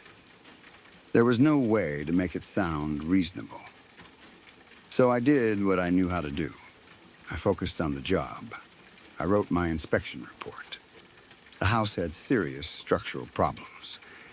There were issues that, in my professional opinion, could not reasonably be repaired without an enormous amount of work. Eventually, the house was condemned and torn down.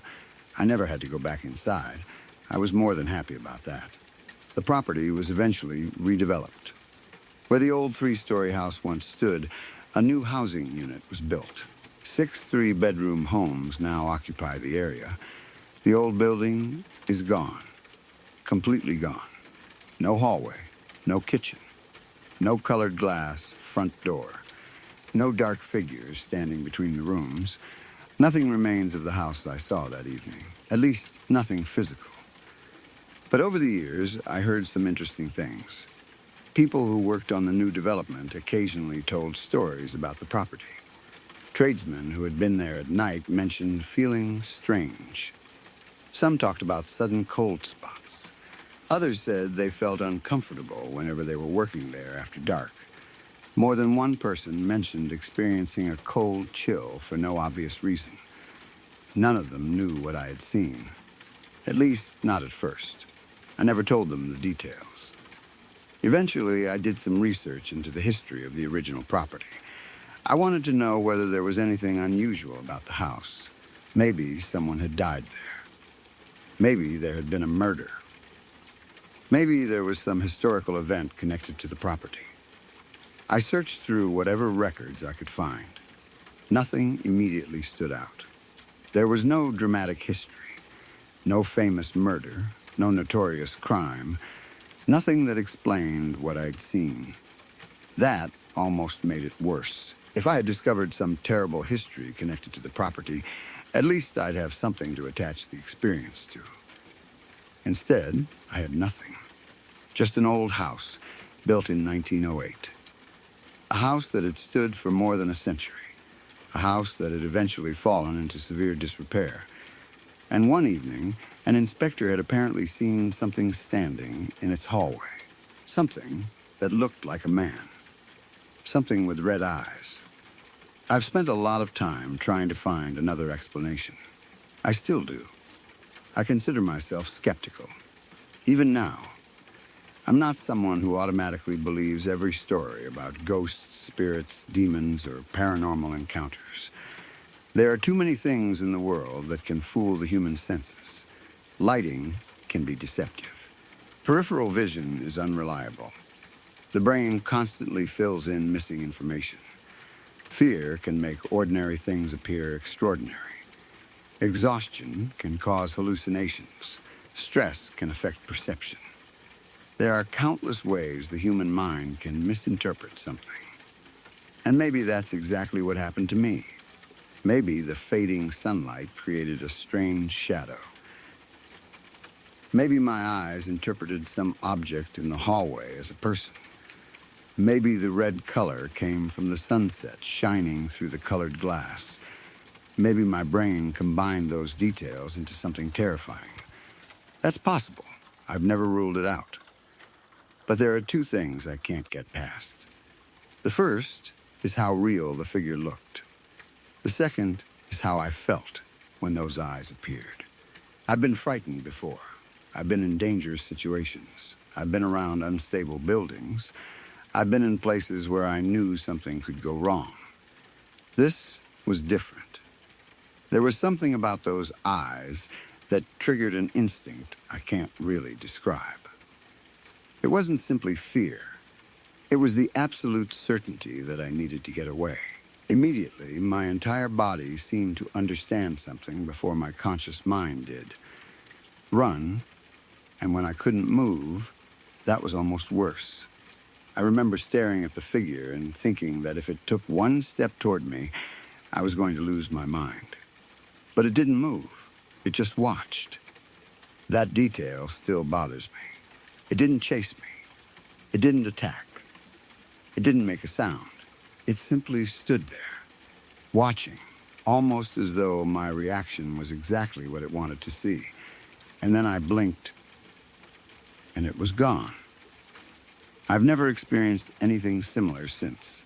I've inspected old houses. I've entered abandoned buildings, I've walked through dark basements and empty properties. I've been inside places that were in much worse condition than that house. Nothing, no silhouettes, no red eyes, no unexplained voices, no sudden supernatural experiences, just normal old buildings. That's why I still don't know what to make of that night. If it had happened repeatedly, I might have become convinced that something paranormal was going on. If multiple people had seen the same figure, I'd have a much harder time dismissing it. But it happened once. To me. When I was alone, at dusk, inside a dark, abandoned house, under strange lighting. Those are exactly the circumstances where a visual mistake could happen. And yet, I know what I saw. That's the contradiction I've carried with me ever since. I can remain skeptical about the supernatural. I can accept that there are rational explanations for things people don't understand. I can admit that memory changes. I can admit that fear affects perception. But none of that changes what happened to me. I walked around the back of that house. I felt the temperature suddenly drop. I looked toward the hallway. I saw a man's silhouette. 2 red eyes appeared in the darkness. They stared directly at me. I couldn't move. I blinked, and the figure was gone. Then I ran. That's what happened. I don't know what it was. I don't know whether it was a ghost. I don't know whether it was something paranormal. I don't know whether my brain simply misinterpreted something in the darkness. But there is one thing I can say with complete certainty. Whatever I saw did not feel harmless. It felt evil. I've used that word carefully because I don't normally talk that way. I don't describe bad luck as evil. I don't call every frightening experience supernatural.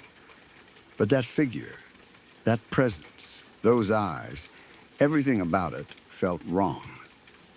There was no curiosity in that stare, no confusion, no expression that made me think it was simply another person who had wandered into the house. It felt like something had noticed me, something that shouldn't have been there. And for those few seconds, it had my complete attention. Maybe it was just my mind. Maybe the darkness and the fading light created the perfect conditions for a terrifying illusion. Maybe there was never anyone standing in that hallway at all.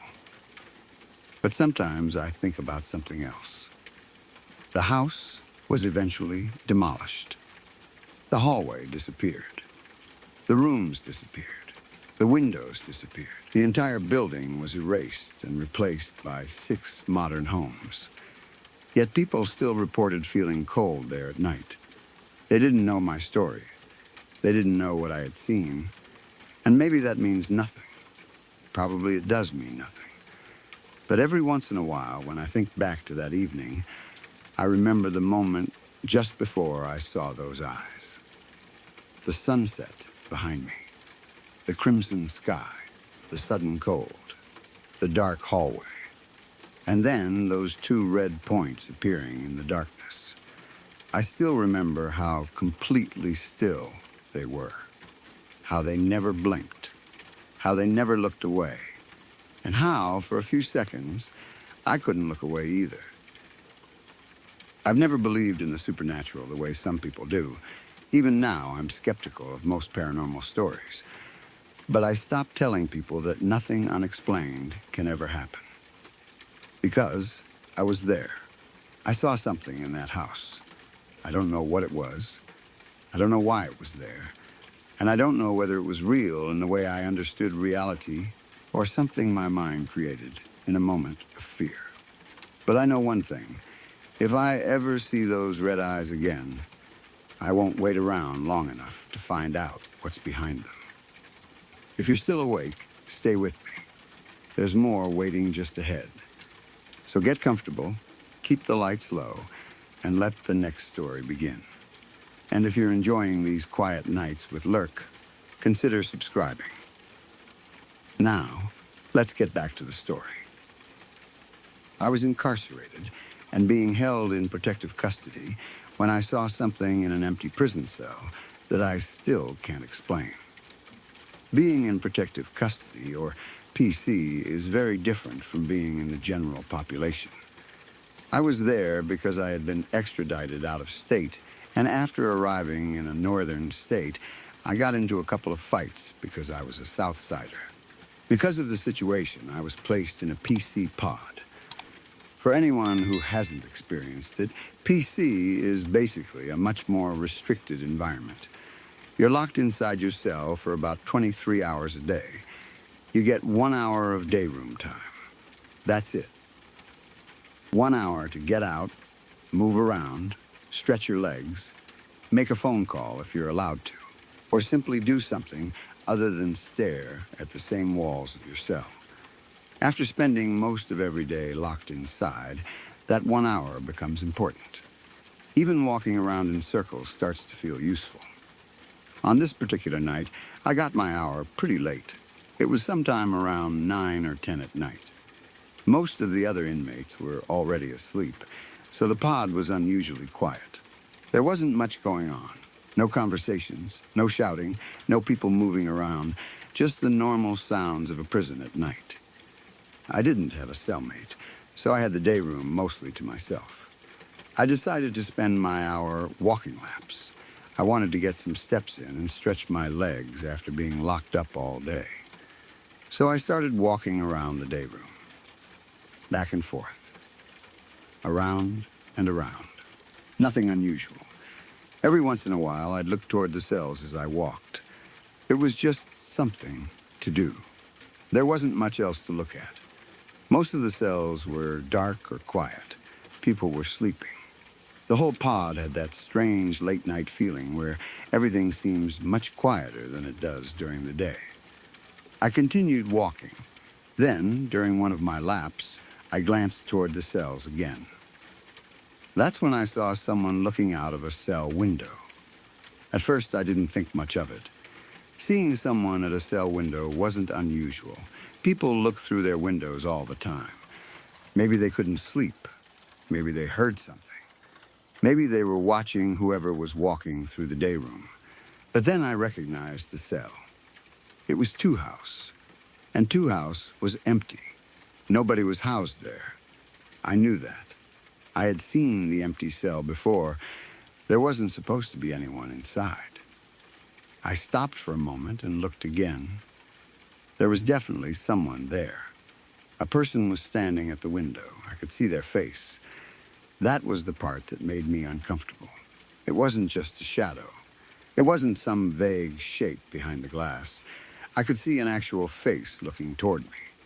I remember thinking something along the lines of, who the hell is in Two House? I didn't immediately assume anything supernatural. My first thought was that maybe someone had been moved into the cell and I hadn't noticed. Maybe the cell wasn't actually empty anymore.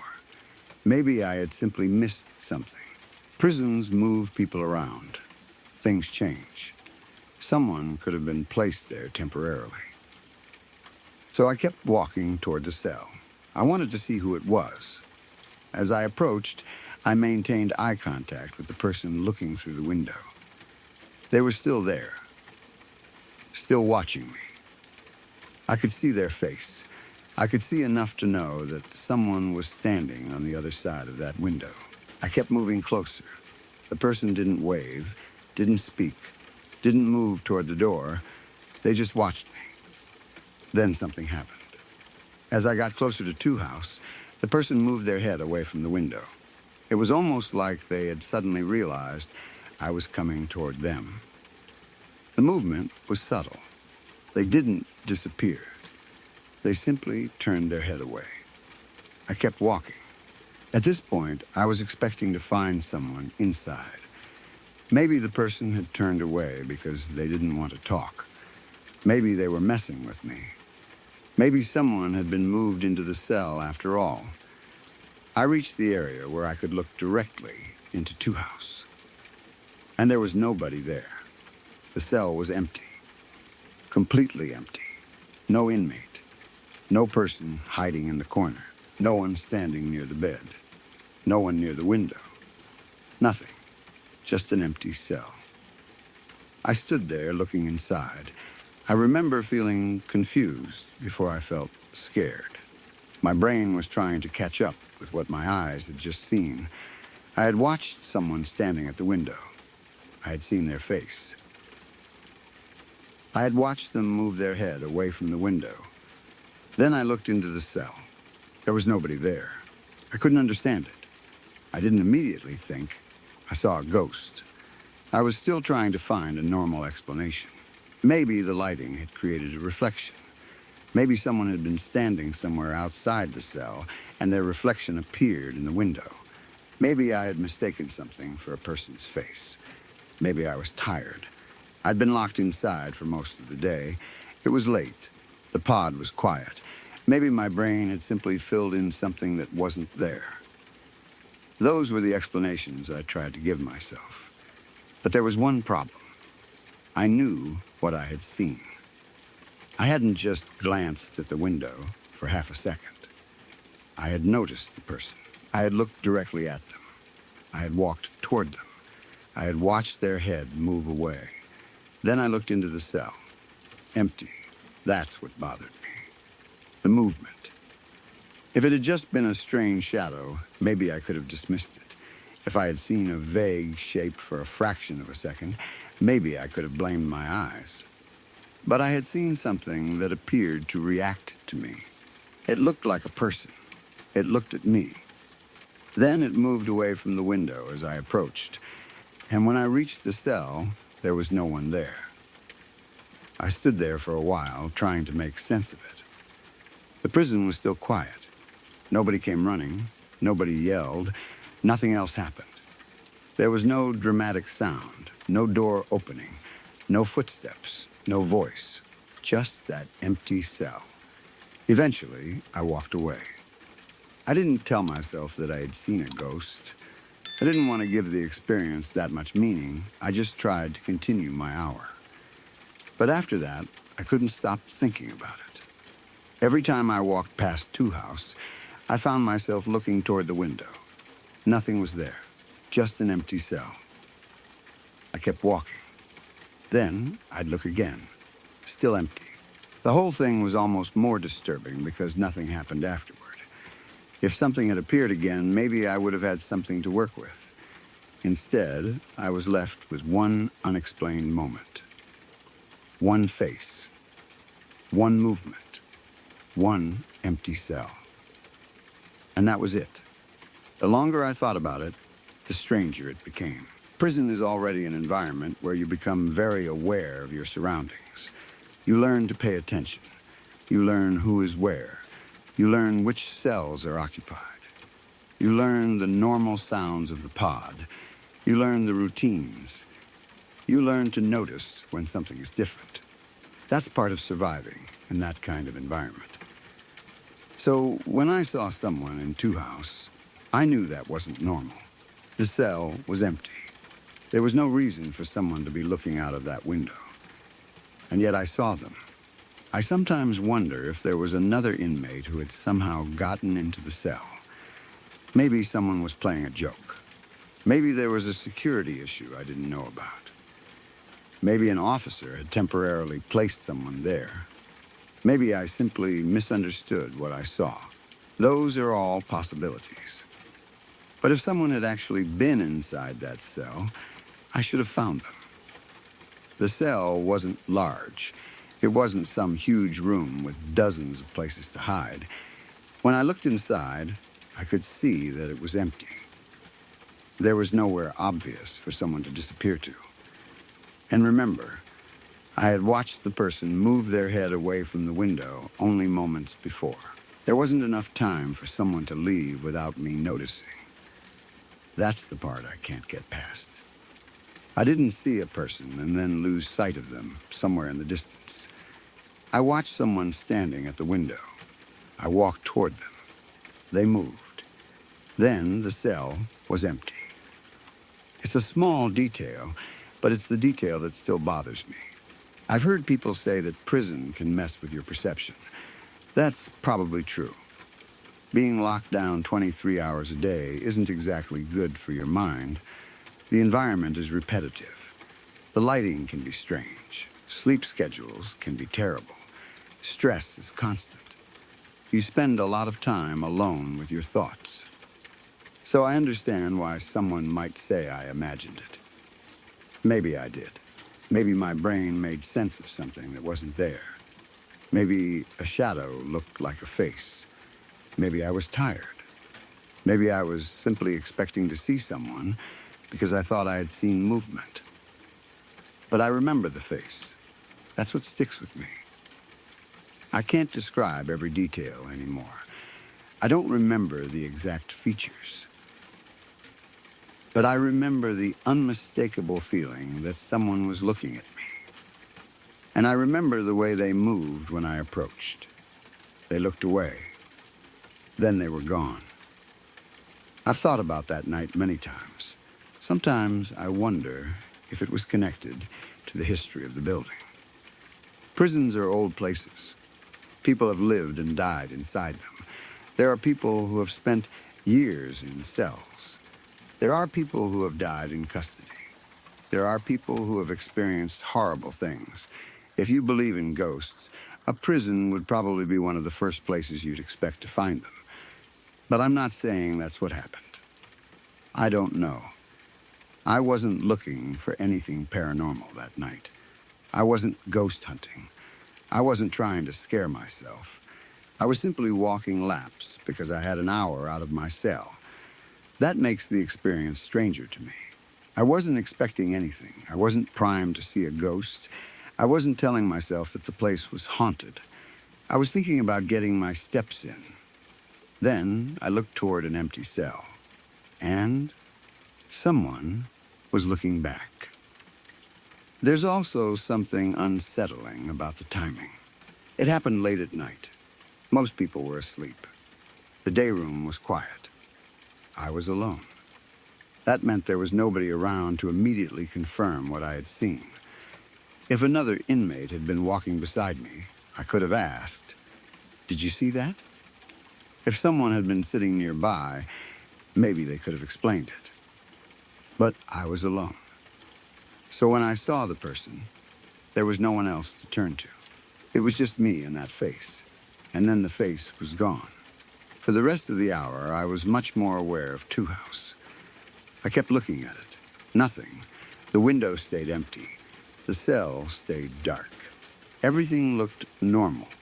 That almost made it worse, because the prison had gone back to being completely ordinary, like nothing had happened. I eventually went back to my cell when my hour was over.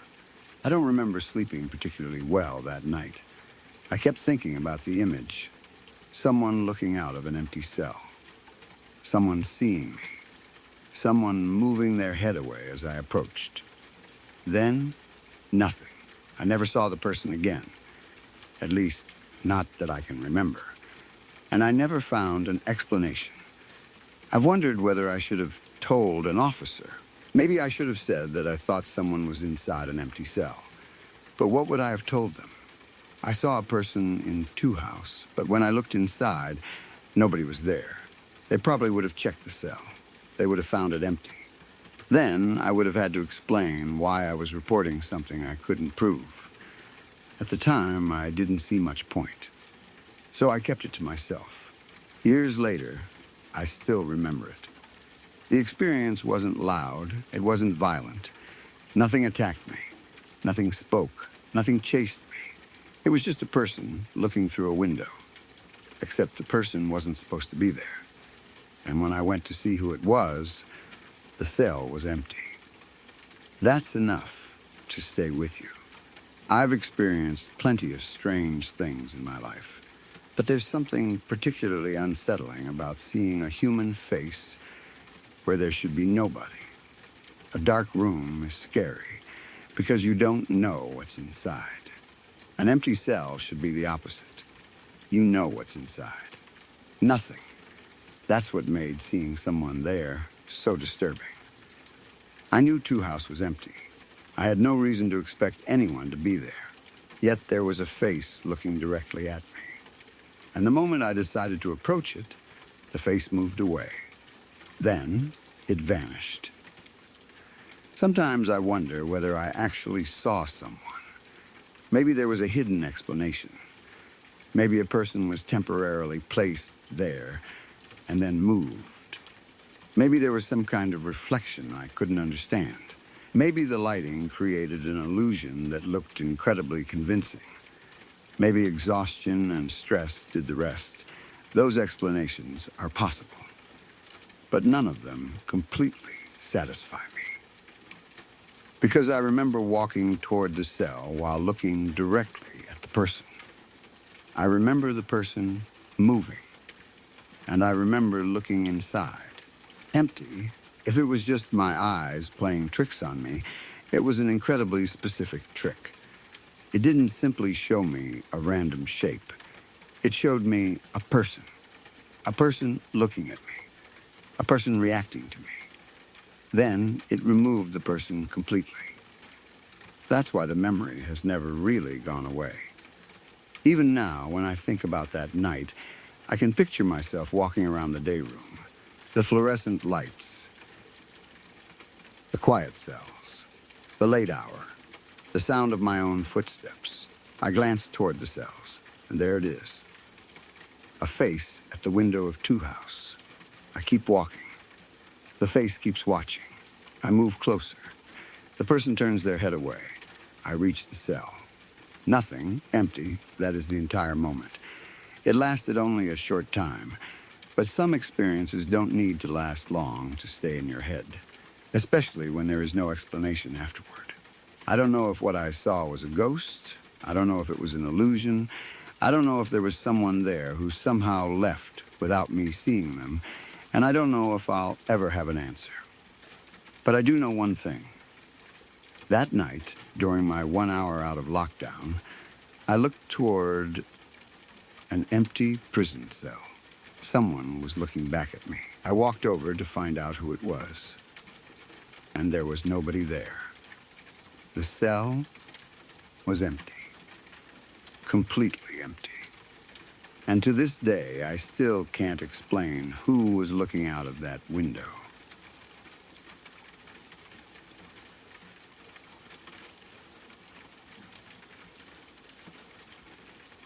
I was on a backwoods backpacking trip with some friends when we came across something that still sticks with me years later.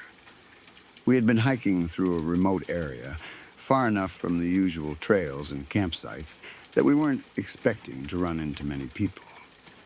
The whole point of the trip was to get away from everything. No busy roads, no crowds, no houses, just miles of woods, our backpacks, and the people we had come with. We had been walking for quite a while when we noticed something through the trees. At first, I couldn't tell exactly what it was. It looked like some kind of small structure hidden back in the woods. We weren't sure if it was a cabin, an old hunting shelter, or maybe just part of some abandoned property. Naturally, we became curious. When you're backpacking in the middle of nowhere, finding something that doesn't seem like it belongs there immediately gets your attention. We changed direction slightly and walked toward it. As we got closer, we realized it was an old cabin. Calling it a cabin almost made it sound nicer than it actually was. It was extremely makeshift. The whole thing looked like it had been thrown together with whatever materials someone could find. The wood was old and weathered. Parts of the structure looked like they were slowly falling apart. There was nothing about it that suggested anyone had been taking care of it for a long time. The roof looked rough. The walls had clearly seen better days. The entire place had that abandoned look where nature had started taking it back. Plants were growing around the structure, and the woods seemed to be slowly closing in around it. We stopped outside and looked at it for a while. There was no obvious sign that anyone was currently living there. No vehicle, no fresh footprints, no smoke, no voices, no recently cut firewood. Nothing that made us think someone was staying there at the time. Still, we were careful. Finding an abandoned-looking cabin in the middle of nowhere isn't necessarily a good reason to assume it's completely empty. Someone could have been using it occasionally. It could have belonged to a hunter. It could have been an old shelter. It could have been someone's private property. We didn't want to cause trouble. So we mostly stayed outside and looked around. The first thing that really caught our attention was the stuff scattered around the cabin. There were several old food tins. They were the kind of things you could imagine someone carrying into the woods years ago because they needed something simple and easy to store. Some were rusty. Some were partly buried. They looked like they had been sitting there for a very long time. There were also broken whiskey bottles, several of them. They were scattered around the area near the cabin. Some were just pieces of glass. Others were still recognizable as old bottles, but they were dirty and weathered. That immediately gave the place a different feeling. It wasn't necessarily scary, at least not yet. It just made us wonder about whoever had been there. Someone had apparently spent enough time at that location to eat meals there and drink whiskey there. But how long ago? And why had they been living in such a rough shelter? We started joking about it. Maybe it had been an old hunter's cabin.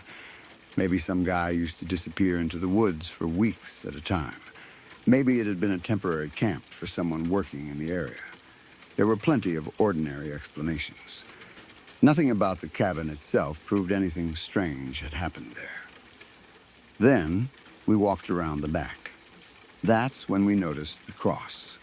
It was easy to miss at first. It wasn't a large, polished monument. It was just a simple cross made from wood. But it looked hand-carved. Someone had clearly taken the time to make it. And the way it was positioned made it look like it had once been used as a grave marker. We stopped talking. I remember the atmosphere changing almost immediately. It wasn't because we suddenly knew someone had died there. We didn't. It could have been anything. The cross might have marked a grave. It might have been something religious. It might have been placed there for another reason entirely. But seeing it behind that abandoned cabin made the whole place feel different.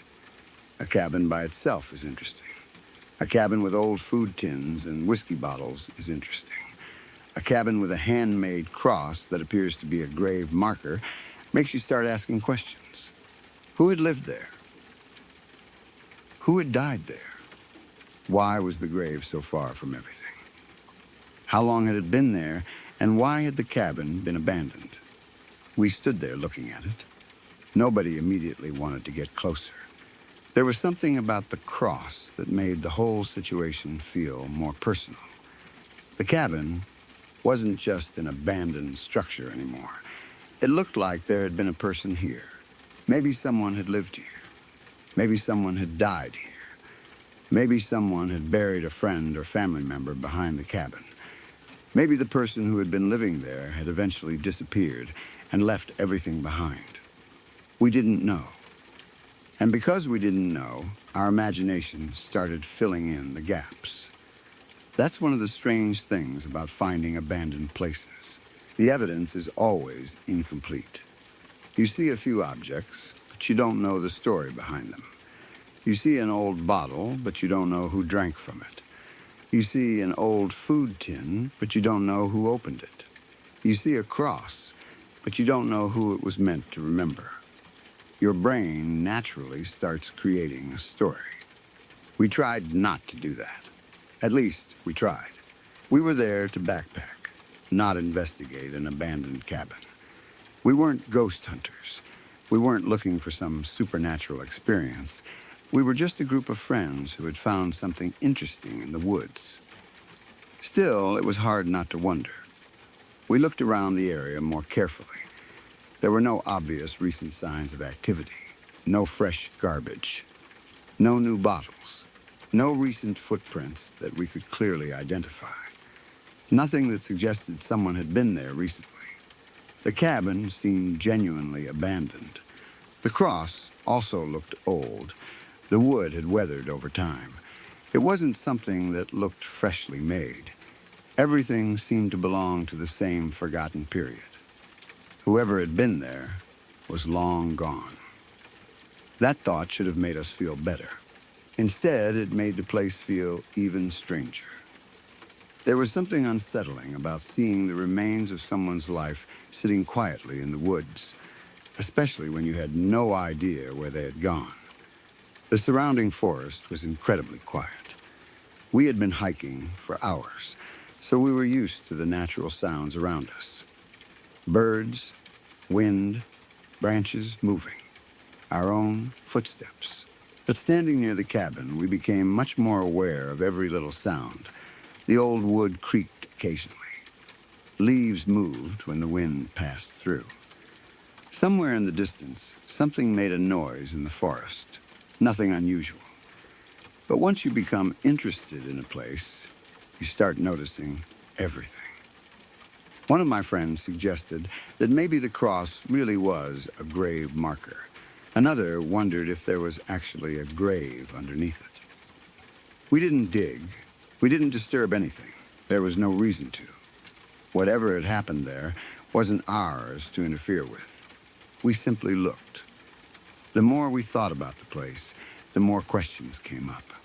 If there had been a grave, who was buried there?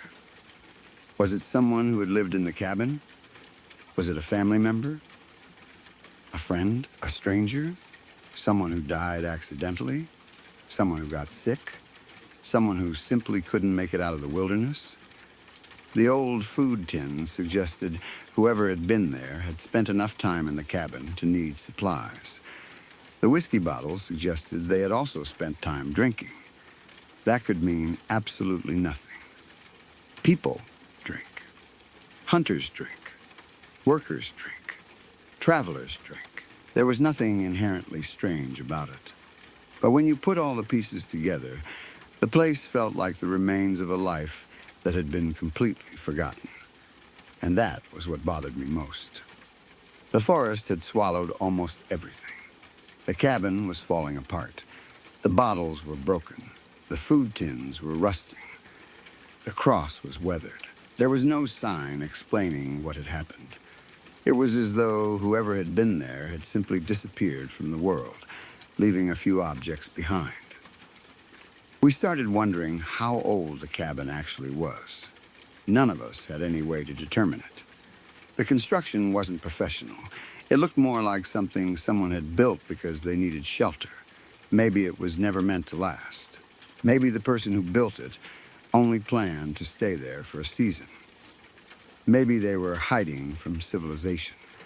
Maybe they were simply someone who preferred living in the woods. There were too many possibilities, and none of them could be confirmed. Eventually, we decided we had seen enough. We didn't want to spend the rest of the day exploring the place. We still had miles to cover. We had a route to follow and a place where we planned to camp later. So we started gathering our backpacks and preparing to leave. Before we left, I looked back at the cabin.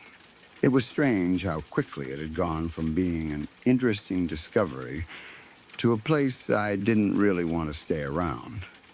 Nothing had happened. Nobody had appeared. We hadn't heard a voice. We hadn't seen anything supernatural. There wasn't even evidence that anyone had been there recently. Yet I still felt relieved when we started walking away. Maybe it was simply because abandoned places make people uncomfortable. Maybe it was because of the cross.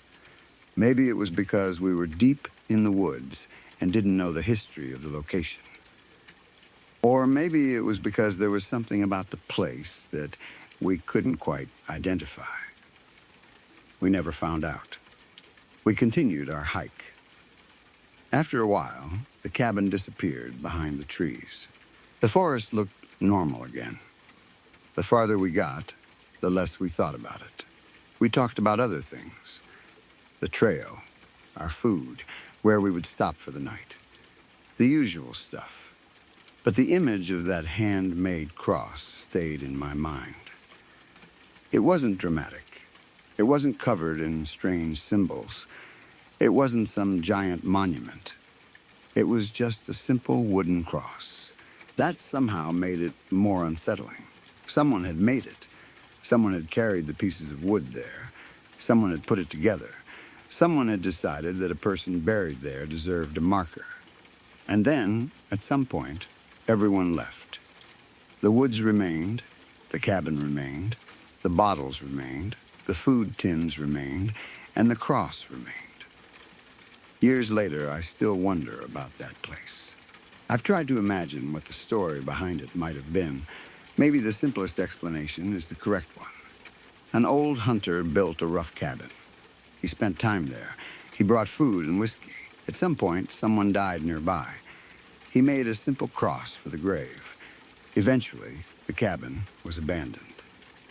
Nature took over. That's completely possible. In fact, it's probably more likely than anything supernatural. But there are still details that make me curious. Why was the cabin so far back in the woods? Why was it so poorly built? Why did it look like it had been abandoned for so long? Who was buried behind it? And why did nobody come back? Those are questions I will probably never have answers to. The thing about finding something like that while backpacking is that you're only seeing the final chapter. You're walking through a place where someone else once lived, worked, struggled, or possibly died. You don't know what happened before you arrived. You only see what's left. A broken bottle, an old food tin, a piece of wood, a cross. And sometimes that's enough to make your imagination do the rest. I think that's why the cabin stayed with me. It wasn't necessarily frightening in the moment. It was unsettling. There is a difference. Fear tells you something is happening right now. Uneasiness tells you that something happened here before you arrived. And you don't know what it was. That's exactly how that cabin felt. Like we had walked into the remains of a story that had ended a long time ago. We were never supposed to know how it ended. We were simply passing through. I sometimes wonder if the cabin is still there. It was already in terrible condition when we found it. The roof was old. The walls were weathered. The forest was beginning to reclaim the area. After all these years, I imagine it may have completely collapsed. Maybe the trees have grown over it. Maybe the old food tins are still lying somewhere beneath the leaves. Maybe the broken whiskey bottles are still scattered around the ground. And maybe that handmade cross is still standing. Or maybe it finally fell over. Maybe the wood rotted away. Maybe nobody has seen the place in years. There is something strangely sad about that thought. If there really was a grave there, then someone once cared enough to mark it. They made that cross by hand. They placed it there so the person wouldn't simply disappear without a trace. But eventually, even the marker would disappear. The woods don't care about human memories. They grow over everything. Buildings, trails, campsites, graves. Eventually, time erases almost everything. That may be what happened there. We were just lucky enough to pass through before it was completely gone. I remember one of my friends making a joke about the cabin after we left. Something about whoever had lived there being the kind of person who wanted to disappear from civilization. We laughed. It was easier to joke about it once we were away. But nobody suggested going back. Nobody said we should return and explore it more. Nobody wanted to make a second trip to that cabin. That says something. We had been curious when we first saw it. Once we saw the cross, our curiosity changed. We didn't want to know everything anymore. Sometimes knowing that something happened is enough. You don't necessarily need to know every detail, especially when the details might be disturbing. I still remember the way the cabin looked through the trees. It was small, rough, almost swallowed by the forest. It didn't look like a place where anyone had lived recently. It looked forgotten. And then there was the cross behind it. Simple, handmade, weathered, standing there quietly. That image has stayed with me longer than almost anything else from that backpacking trip. Not because something jumped out at us, not because we were chased, not because we heard voices. Nothing like that happened. The cabin simply existed. And that was enough. There are places in the wilderness that make you feel like you're the first person to ever see them. Then there are places that make you feel like you're seeing something you're not supposed to see. That cabin was somewhere in between. It was clearly abandoned. But it also felt like someone had left something behind. A piece of their life. Maybe more than one person's life. The old food tins told us someone had eaten there. The whiskey bottles told us someone had spent evenings there. The cross suggested that someone had died there or nearby. But we couldn't connect those pieces. We couldn't turn them into a complete story. So the mystery remained. Maybe that's why I still think about it. Years have passed, but I can still picture us standing behind the cabin. Looking at that cross, looking at the old bottles, looking at the rusted food tins, trying to imagine who had once lived there, and wondering why they had left. I don't know if the place was ever haunted. I don't know if anything supernatural happened there. I never saw a ghost. I never heard a voice. I never experienced anything that I could honestly call paranormal. All I know is what we found. An old makeshift cabin deep in the woods. No obvious sign that anyone had been there for a long time. Several old food tins, broken whiskey bottles, and a hand-carved wooden cross that looked like it had once marked a grave. That's it. But sometimes that's enough. Because when you're miles from civilization, standing beside a forgotten cabin in the middle of the woods, you can't help wondering about the person who stood there before you. What did they see? What did they hear? Who were they waiting for? Who did they bury? What happened to them? And why did they leave the cabin behind? We will probably never know. Maybe that's better. Maybe some places are meant to be discovered, looked at for a few minutes, and then left exactly as you found them. That's what we did. We didn't touch the cross. We didn't disturb the possible grave. We didn't take anything from the cabin. We didn't try to break into it or search through someone's old belongings. We simply looked. Then we picked up our backpacks and continued down the trail. As the cabin disappeared behind us, I remember feeling relieved. The woods ahead looked completely normal. The trail continued. The trees moved gently in the wind. Everything was peaceful again. But I kept thinking about that cross, a simple piece of carved wood standing behind a collapsing cabin. Someone had put it there for a reason. Someone had cared enough to make it. And whatever story belonged to that place had ended long before we arrived. We were just passing through. And maybe that's the creepiest part of all. We found the remains of a life in the middle of nowhere. We saw the evidence that someone had once eaten there, drank there, lived there, and possibly buried someone there. But there was nobody left to tell us what happened. Only the cabin. Only the old bottles, only the rusted tins, and that lonely hand-carved cross standing behind it. We left it all exactly where we found it. And to this day, I still wonder who was buried there. And just like that, tonight's journey comes to an end. If you're still awake, thank you for spending these quiet hours with LURK. Wherever you're listening from tonight, I hope these stories gave you something to disappear into for a while, and maybe kept you company while the rest of the world slept.